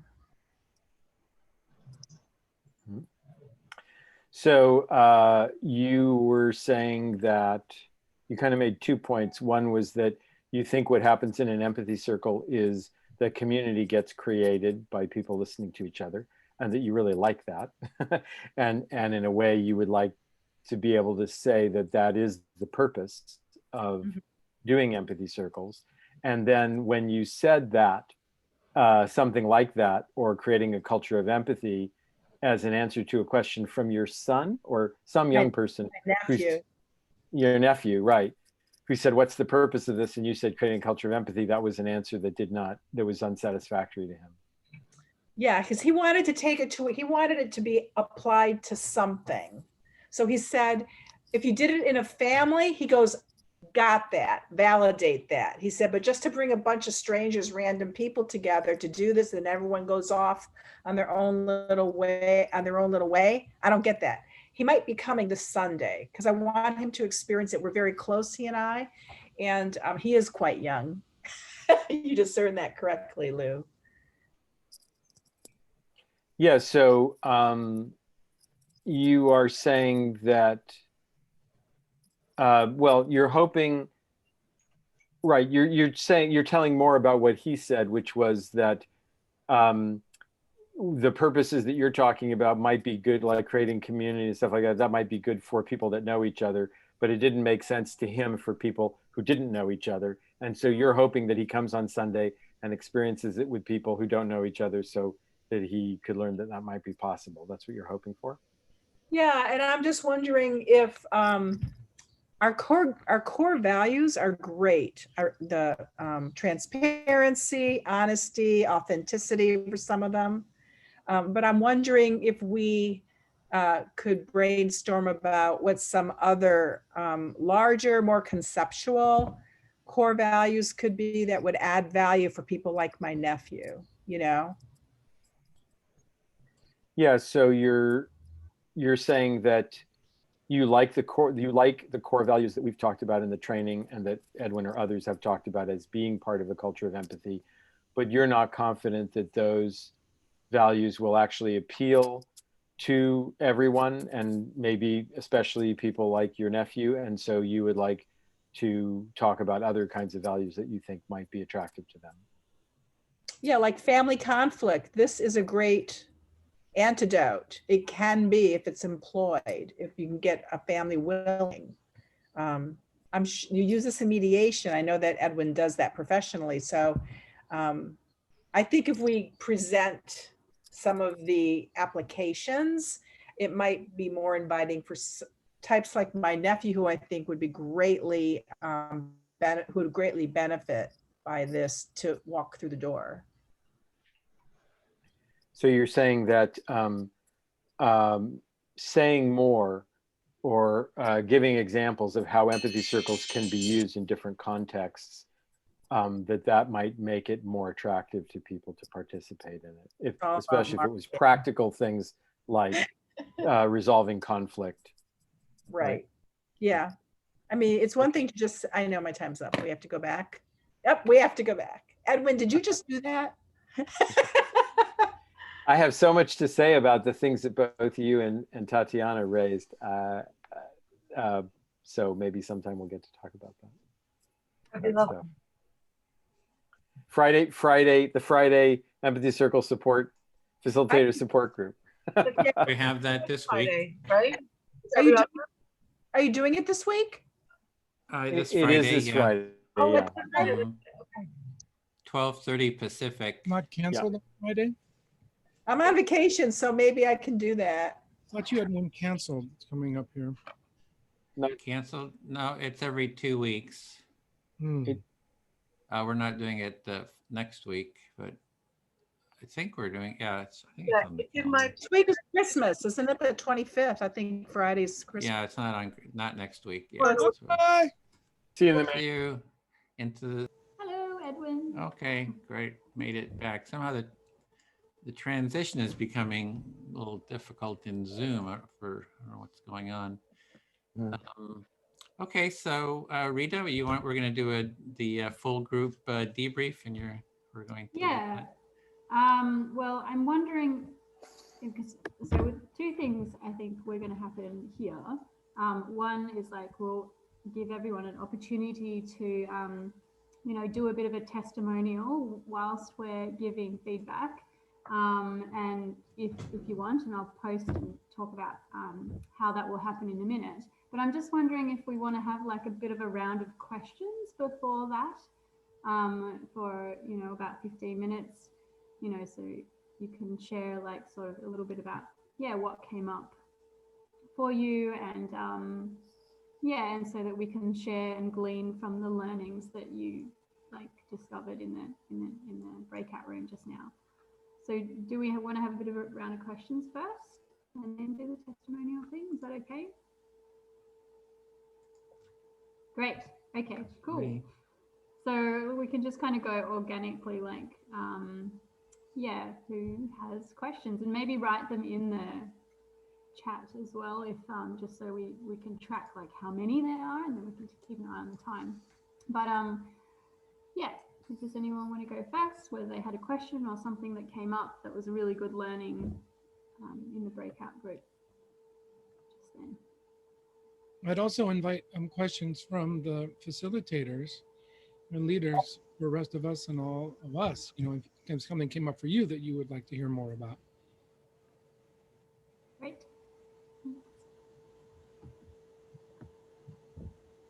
I've been writing down tons of questions. So there's all these questions, and there'll be a course feedback questionnaire too with more questions. So I got to suck all of the insights out of everyone here with questions. So I do have a question that we actually didn't get to talking about in our circle, and that is about the length or the time commitment for the class. So originally we started this class at 2 hours, and then we expanded it to 2.5 because we wanted more time for practice. There's always needing more time for practice, and even 2.5 hours really isn't enough. So this is my experience in the sessions where we're practicing facilitating. You know, it's not. It would be better if it were longer, but the prospect of making the course 3 hours, you know, plus then there's empathy buddy call during the week, and if there's materials to view during the week, and then in our circle there was also the idea of adding a mentoring component to the class. So that means the participants meeting with one of the instructors during the week. You know, the time really starts to add up. So how much time do you think it's reasonable to ask participants to commit to on a weekly basis for doing the training? Well, my first thought on that is that I wouldn't want to make a question and an answer based on in general, you know. I would want to step back and really who is the target of this training, and who has the resources and the readiness and the willingness to step in. So what are the conditions of the participants that we would like to welcome? And because for me, my first answer to that question is it depends, right? And so, you know, it'd be good to be clear about the purpose of this training and the outcome we'd like to see in the people that participate. So do we want people who are 90% there? We push them, you know, the training moves them to 100%, and then they're ready to go occupy the lawn in front of the White House, you know, and do an empathy circle there until the president participates or whatever, you know, or and what levels of readiness. Or it's like there's an introductory training, you know, so that would be different levels. So it would just be good to just be really clear about the outcome you'd want, and then it becomes a conversation with people who might be interested in terms of their level of readiness and what this training is trying to accomplish. I don't know if that's marketing it's more like a relational negotiation, right? You know, I'm off. You know, during COVID, we have more time to be online. Maybe some of us do, though I'm working, but I'm off this week, so it worked well. You know. So do we want people who are working and we want to help them apply this at work, or people that need work and can, I don't know, like just a lot of ways to think about that. Thanks for listening to that, my initial thoughts to that response. Thank you. I don't need a reflection or anything. I'd like to piggyback a little bit on what Timothy said. So probably I'm an exception in that I can count this as my work, because this is really adding a richness to my ability to do my job. But I don't think most people are in that position. And so possibly in the application process, you could have questions in there asking how much time a person could dedicate. And as Timothy was stated, I believe there could be different levels of training, and you would slot people accordingly, because where I could, you know, I can give because I'm working. Someone else who has a full-time job that's not connected to this at all is a full-time student. I mean, they're just dog tired when they get here. They want it, and so they're here, but they don't have the energy resources that I have. So in the application process, I think maybe you can filter, but it's a lot of work for you, those of you who are behind the scenes putting this together. We're talking about creating another whole layer of work for, I don't know who's pulling all the weight here, if it's Edwin, Bill, and Lou equally, or, you know, someone's doing a lot of heavy lifting for this to happen, you know, so. And you might want to charge for people, and sorry, I know this might be really controversial. You might want to charge for the higher levels. I for one, think I should be paying for this. I mean, it's very valuable to me. And I've always been taught that when people pay for something, they're more serious about it. The homework gets done, the feedback gets done, you know, you show up. And yeah, so, but I'm talking about for the higher levels, especially because you guys are professionals, you know? Okay, I'll be quiet. I did want to mention that the course has sort of been expanding, and we had the first cohort, and each time it kind of keeps getting refined to where we start adding more components, like the empathy. We didn't start with Empathy Buddy. We didn't have the, you know, try to do an empathy circle. So in the next email, there will be, for the sign up, it will explain the time commitments better. So I've already written that up. It's already on the web page, because that's definitely something I did. You know, so we're really iterating on this process, and each of these ideas is kind of working its way into the design. So it's very helpful. I'd like to speak to the other perspective, which is not about what the people taking the course need so much as what does the material need in terms of time to be able to be understood and kind of integrated. And maybe it means a 5-week. 4 weeks is not that long for a course. A lot of courses are 6 weeks, for example. Is that a way to give more time for the material? And yes, maybe for certain individuals, it's a challenge because it's that many more days of commitment and complete.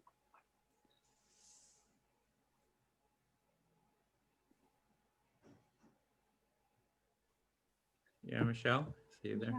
Yeah, hi. Thanks very much, Edwin. I did the training the last time, and the training was like 2 in a week, 2 buddy calls in a week and 2 trainings in a week. And there, like, the upside of that was that like there was just this really big shift. Like it kind of like, it was a lot, and it was quite intensive, but it also kind of like a lot landed.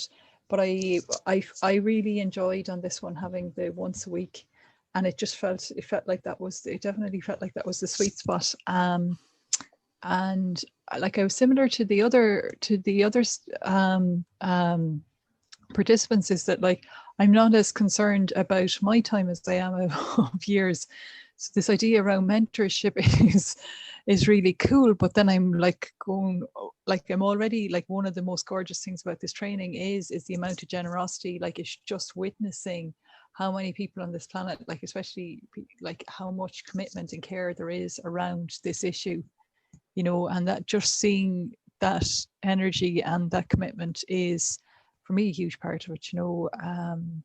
And so drawing on your time more with like calls around mentorship, like, it sounds like if there was this like possibility of every other week of doing it as a mentor call, like, there would be huge value in it. But then there's this other side of like, how much of your time would it take? Yeah. There was a thing there about like whether it would be monetized or not. And I think it's like, because it's coming from this place of like, that place of real like pure goodness, like, I think like they're the most powerful trainings are they're really, I think, really just extraordinary then. And I think I do like that momentum. And if it's like something, if it is the goal to like go across the world and to really kind of like scale it up in a really, really big way, I think the way it's rolled out at the moment seems to be drawing in specific types of people, that it's gorgeous. Like, you know, so you're crossing paths with these like really extraordinary people. So I kind of like, there's an awful lot about that's right about it at the moment. Yeah. Yeah, thank you. Thanks. We had a chat a bunch of months back about like money and how to monetize it. and when it's relevant to do that or not. And like, it just seems like it's really beautiful to be able to like offer it for free, because it's kind of like, you know, I compare it to sort of like Vipassana, where it's like people can come and they can donate if they like, and they can give dana. And I feel like maybe that side of things can be more visible and active, because I feel like there's opportunities for people to donate. I think, Edwin, it's just like not very visible a lot of the time about how people can do that. So maybe it's something that you can send out in the email at the very end or something, and or all the way through or whatever, so that it's very clear and transparent. And then and then I heard that there were also ideas about like this training seems like a bit of a seed. So it's like, if people want this to happen in their organizations or wherever, you know, it's like, then maybe the organizations can like fund that in a bigger way. But that's kind of like the next level, and this is like the little seed. So yeah, that's kind of how I've seen it so far and heard. Yeah, I just like to clarify. Rita, are you saying that somewhere on somewhere there's already a link to donate on specifically the Empathy Circle? I've seen it on the STOA, but I haven't seen it on the Empathy Circle. Edwin, do you Yeah, it's on the course. It's on the, if you look at the course, it says there if you want to donate. And there's also, it was sent a couple times in the emails too, kind of a link to that. If you, I didn't see it. It would be good for someone to just raise it, I think, verbally. If you'd like to donate, check, you know, there's a donate button on our page. I would have jumped on that and I'm lazy. I'm a lazy reader. I just look, you know, I just look for that link I want and I click on it, and I don't read content. So that's my bad, but I think a lot of people are like me. So it'd probably be better if Edwin's not the one to say that. If someone like Rita, you know, or myself, you know, that, you know, Edwin, you can talk to any of us that are facilitators ahead of time and say, hey, would you make, you know, the announcement that if you want to give, blah, blah, blah. Because I think a worker is worthy of their, you know, being paid for their labor. And someone, like I said before, someone's doing a lot of heavy lifting here. Well, I just want to say that Edwin's doing a lot of heavy lifting, and Lou does this all the time. And so, and we are talking about just the production aspect of it. That's I was talking about that in the circle, how you know, how important it is and how tedious it is, and how Edwin really does that. You know, a lot of that heavy lifting, and Lou does these circles, you know, in and without and professionally. So he brings a tremendous amount of. So those two guys really are doing a lot. And as far as monetizing, I see it as sort of Rita suggested, that there is something I think that is being said when you don't pay a fee or just ask to donate. This is not transactional. In other words, it's not transactional in the normal way that we have transaction. The transaction here is going on at a different level. And what this is my, you know, philosophical opinion. What we're trying to do is to illuminate that new way of exchanging energy, let's just say. But I would love to see like young people who are getting skilled in this. This is a skill. And then as we go into institutions to teach them, then we would then charge the institutions, you know, people for their time and things like that. So that's just my particular perspective. Thanks.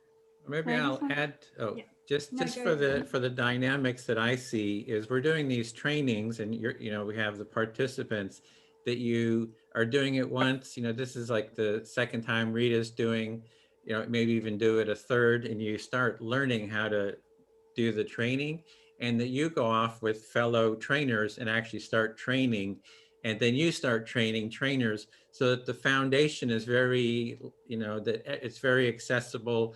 That so part of your training and doing empathy circles is learning how to facilitate and how to train others to, you know, so that we can get sort of a real dynamic going. And I do see it really starting to emerge where we're creating the full curriculum, you know, that's each iteration, it keeps getting better and better, and it'll be easier. It'll be like, just jump in, you can facilitate it. You'll have all the material there. And yeah, so hopefully, I mean, that's sort of the larger vision. And then maybe there can be other, you know, sort of trainings beyond that too.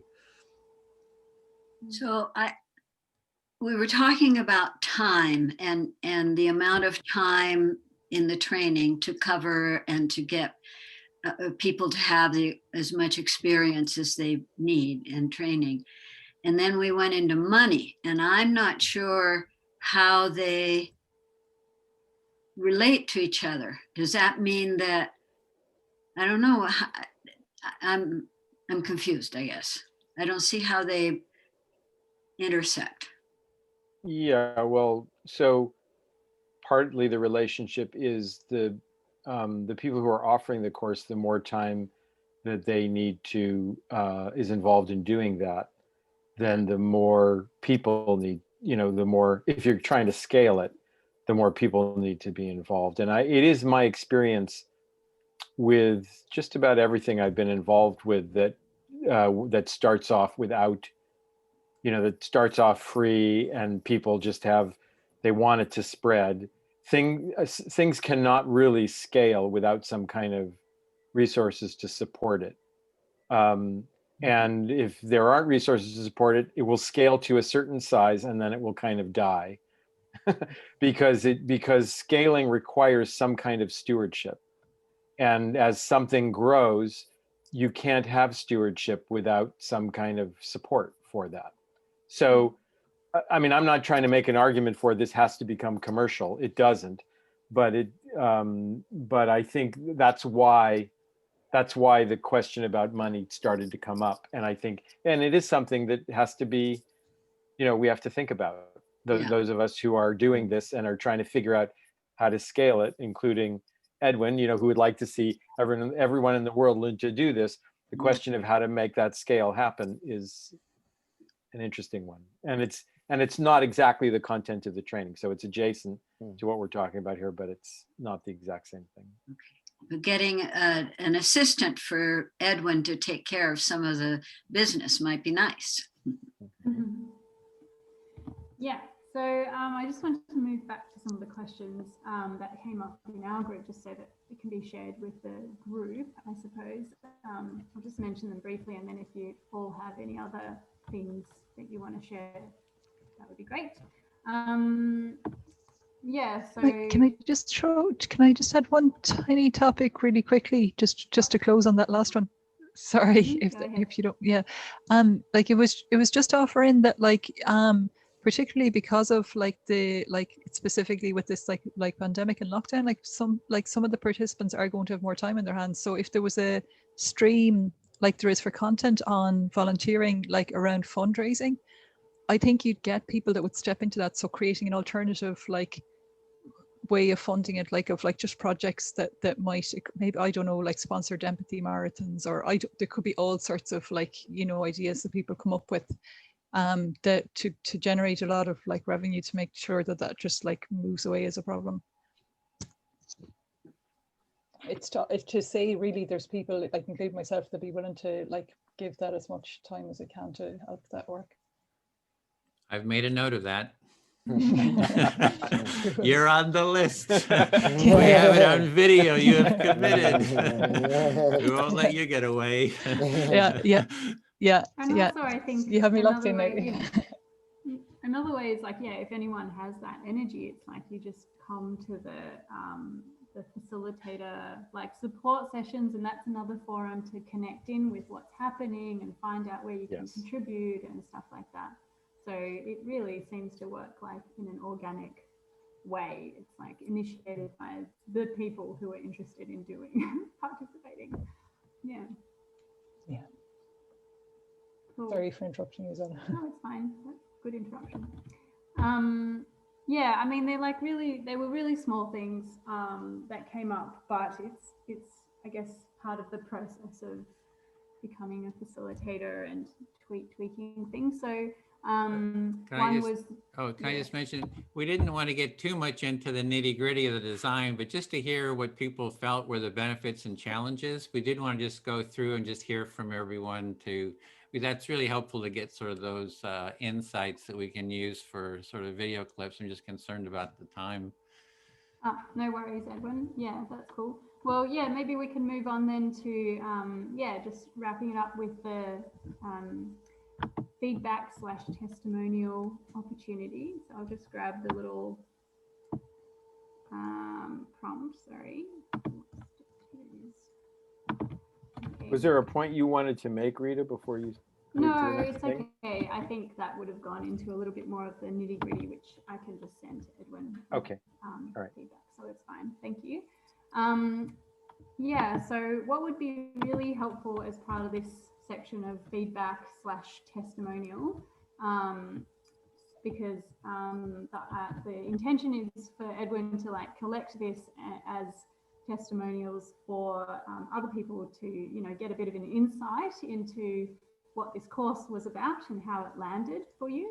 So I'm just posting in the chat a bit of a template about what would be, you know, good for you to, useful for you to follow when it's your turn. So just say, you know, your name, where you're, like the city and country you're from, and maybe like your occupation or what you're passionate about, and say that like you've just completed the Empathy Cafe Facilitator Training with the Center for Building a Culture of Empathy. Yeah, and then you can answer any or all of these 3 questions if you feel up to it, about, yeah, so who you are and why you came to the training, what you liked about the training, the benefits of it, what were some of the challenges, and how you will take it out into your life. And yeah, you're welcome to answer any or all of those questions in a 2-minute-ish time frame. If you can manage that. And yeah, then it will be like really sort of like, it will be useful for all of us to like listen to that and hear from you, a bit of a summary, as well as like really simple for Edwin to sort of like take it away and cut those parts out from this recording. Yeah, but obviously whatever you feel comfortable with. So yeah, we'll start with whoever wants to, and then we can like pass it around the circle like that. So who feels to go first?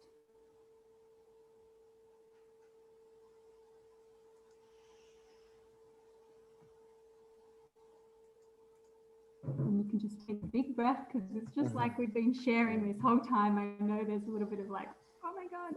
And obviously, if you don't want to have your testimonial or your sharing like part of the testimonial that Edwin takes away, then just state that at the beginning and just share as you like.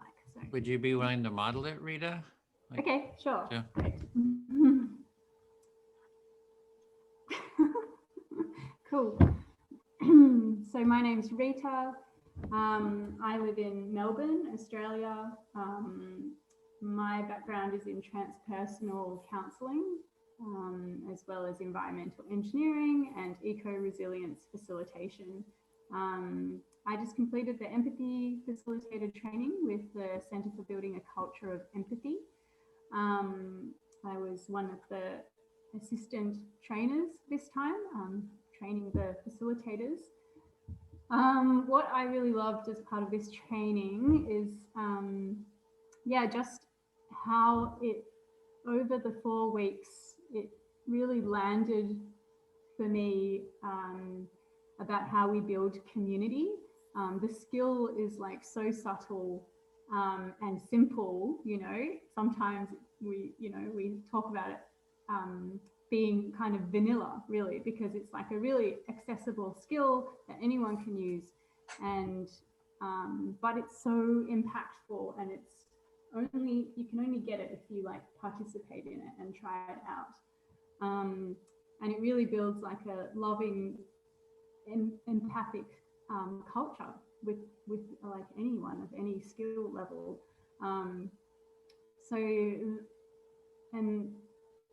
Yeah, so that's a really beautiful like way that the circle is set up, and the active listening skills that are used, that I found really impactful.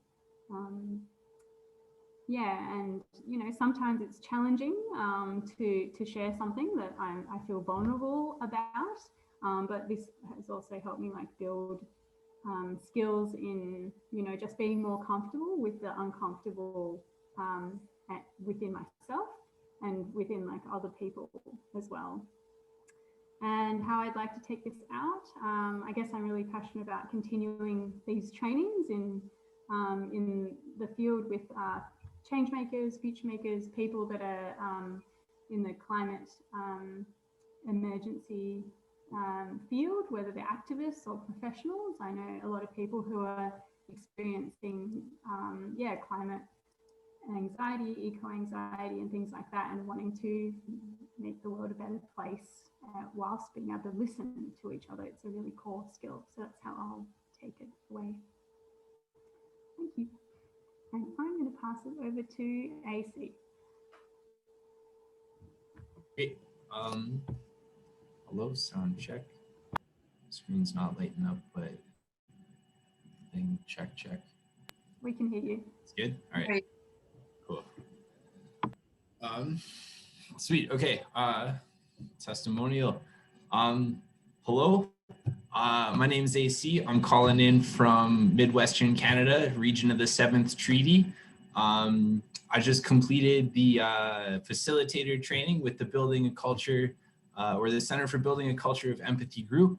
I found the training so fulfilling, so meaningful, so just enriching in my in the whole path. I think it's a really wonderful setup for just the work that we're doing here. I love the whole concept of empathy. I love the idea of connecting people, bringing it together. I love this training for just attracting such wonderful people to build community with, coming in knowing only a few people from the couple circles beforehand, but leaving with an abundance of strong connections that I can feel, across the country, across the planet, across the globe, possibly interdimensionally or something. Who knows what's going on?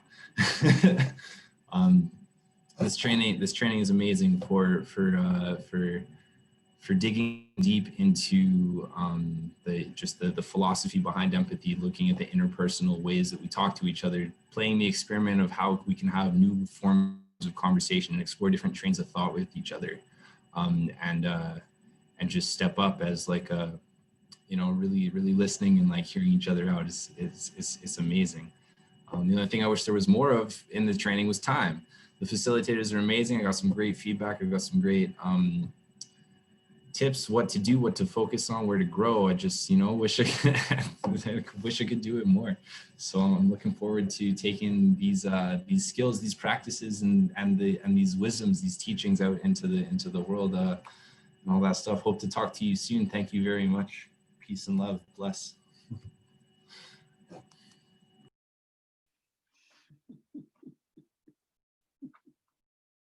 Okay. Thanks. Do you want me to nominate someone? Yeah, do you want to pass it on?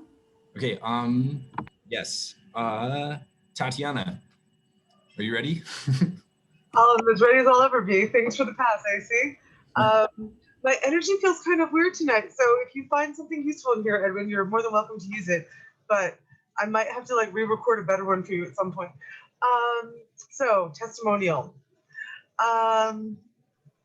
Hello, everyone. My name is Tatiana. I live in New York City metro area, and I work as, or volunteer as, an activist with Extinction Rebellion, Mining Rebellion for the UK, and also for global support. So I just had the pleasure of completing the Empathy Cafe Facilitator Training with the Center for Building a Culture of Empathy. And I think as someone who's always thought a lot about empathy, I really resonated with the idea of expanding those skills, because I believe human interaction is genuinely an art form.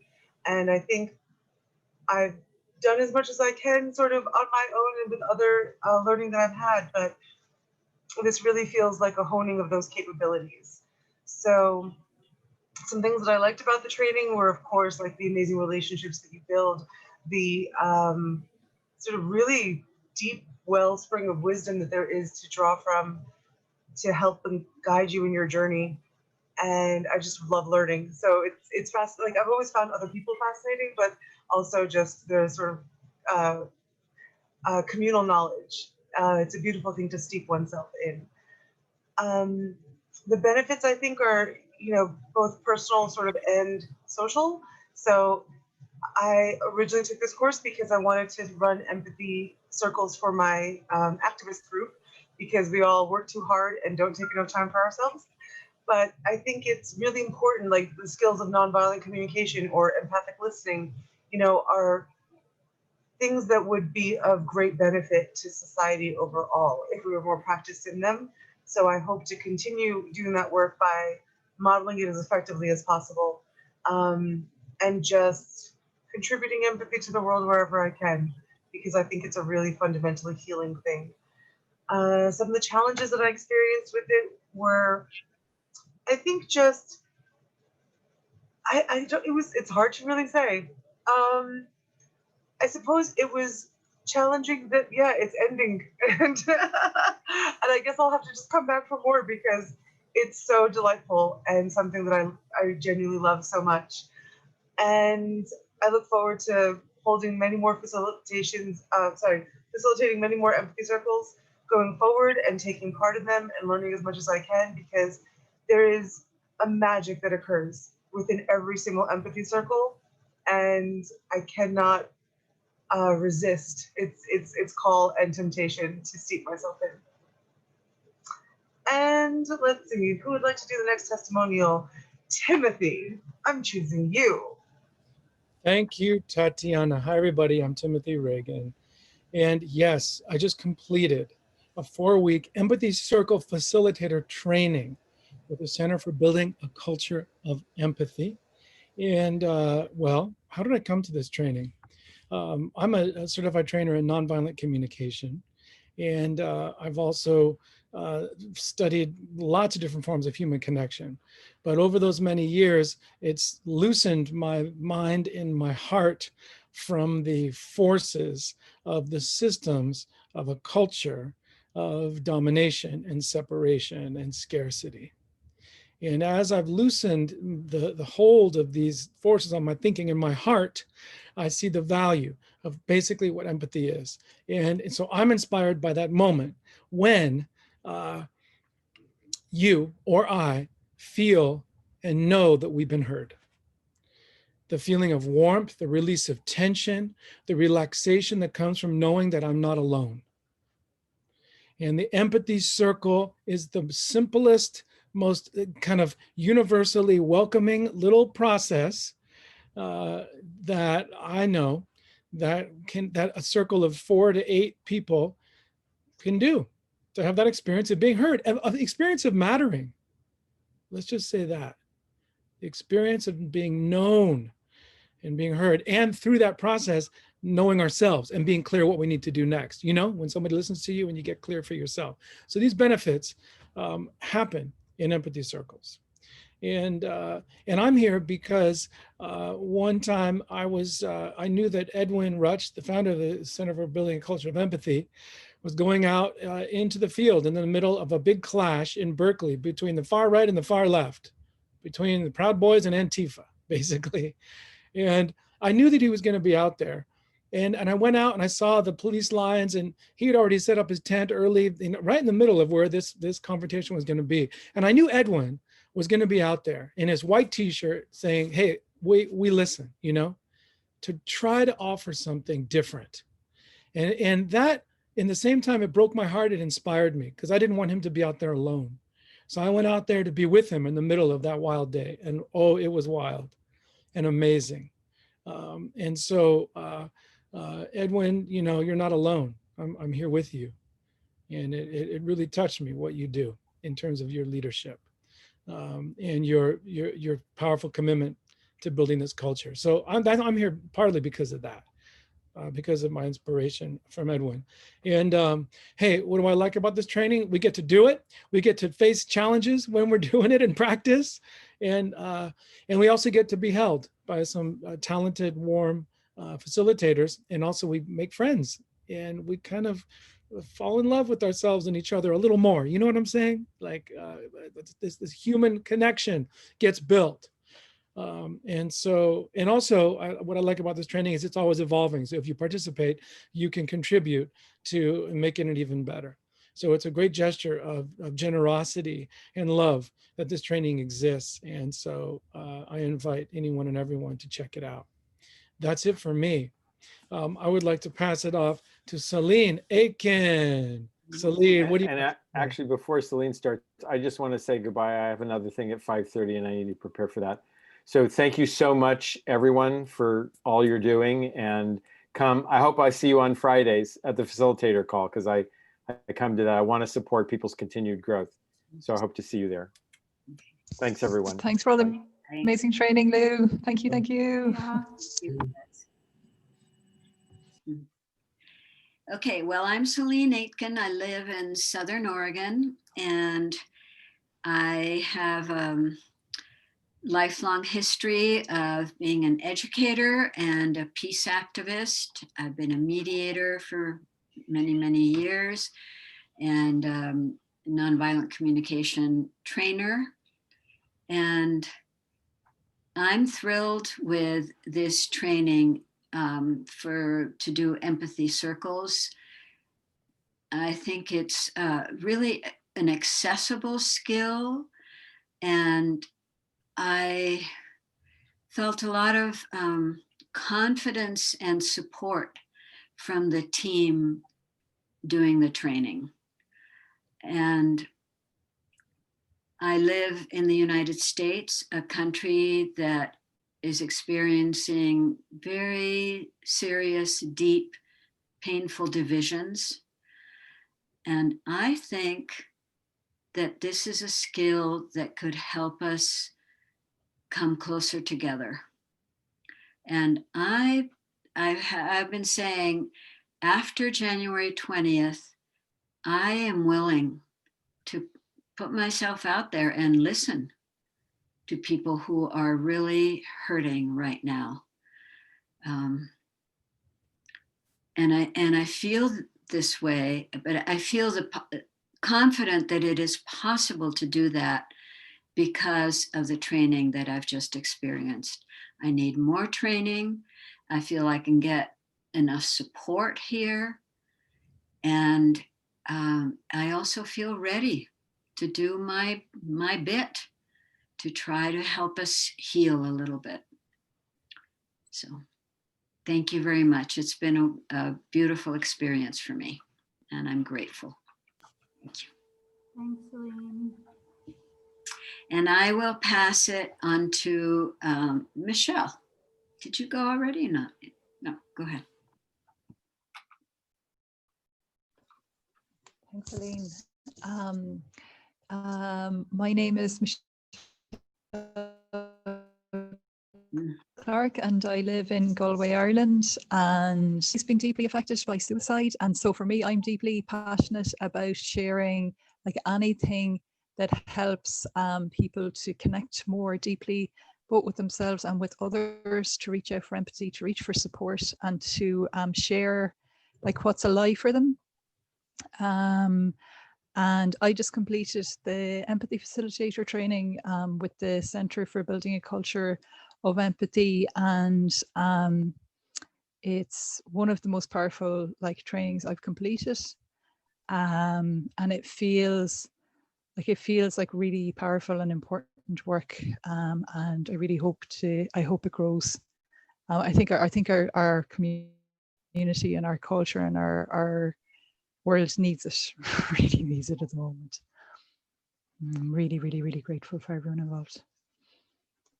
Thanks. Thank you. Thanks, Michelle. I think Shoshana is the last person. You're on mute. Hello, I'm Shoshana. I live in Brooklyn, New York, and I've been a religious worker for a nonprofit for quite a few years, and recently became certified with the New York State Chaplaincy Task Force to work in disaster relief. And I've just completed the Empathy Cafe Facilitation Training with the Center for Building a Culture of Empathy. And this has been a fantastic addition to my training, and I feel like I have a whole new set of tools in my tool belt. And I often wonder during my chaplaincy training, because we go into disaster situations, like, what could I possibly say? You know, how do you give hope to the hopeless? And what I've learned from this empathy circle training is that sometimes the best way to give hope is to just listen and to be present. And I recognize from this training that although I kind of considered myself a professional listener for most of my career, I was not a good listener. And now I've learned to be present through this training. I'm extremely grateful. I think I'll be a better religious worker and a better chaplain. And I can imagine being in a shelter after a hurricane, you know, like we had Hurricane Sandy here, and just listening and reflecting back and understanding how that breaks down walls so quickly. The intimacy develops so quickly, and the bonds of trust and a sense of community in this process. So I highly recommend this training. And as was said by others, I want more. Thank you so much. So beautiful. Thank you. I think that was everyone. But Bill or Edwin, do you want to share anything? Yeah, I just want to share my gratitude for everyone taking part, and I hope that you can take the training again and continue with it. Take another cohort, become a trainer, start training others, and just keep the ball rolling. I really think that what we're doing is something that can really have an impact on society. So very grateful for everyone taking part and all those beautiful comments and feedback and testimonials. Yeah, and I just want to say I appreciated all the appreciation that was thrown, our way as for giving our time. But I'm retired and I don't do anything I don't want to do. And what I get is the time that you're putting in, and I want to really, emphasize what Edwin just said. You're coming in, you're giving something of yourself, and I feel that. I don't feel it's a drain, and I'm really appreciative of all of you. That's it. Okay, with that, we'll be sending out another questionnaire if you want to fill that out, so we have all this in writing too, and would see you in the next circles and the next training. So thank you, and thanks Bill and Rita for helping facilitate this or doing the facilitation. Tatiana, you have a question. Yeah, sorry, real quickly, the link for the Friday facilitator support group, same URL. It's the same URL, and it's at 12:30 Pacific, so that's 3:30 Eastern. Yeah. Mm-hmm. Thank you so much. Yeah, great. Alrighty. Have a great one, everyone. You're all amazing. Thank you. Take care, everybody. You're amazing. You're amazing. We're amazing. Keep in touch. Together, yeah. Yeah. See you around. Thanks, Rita. Bye.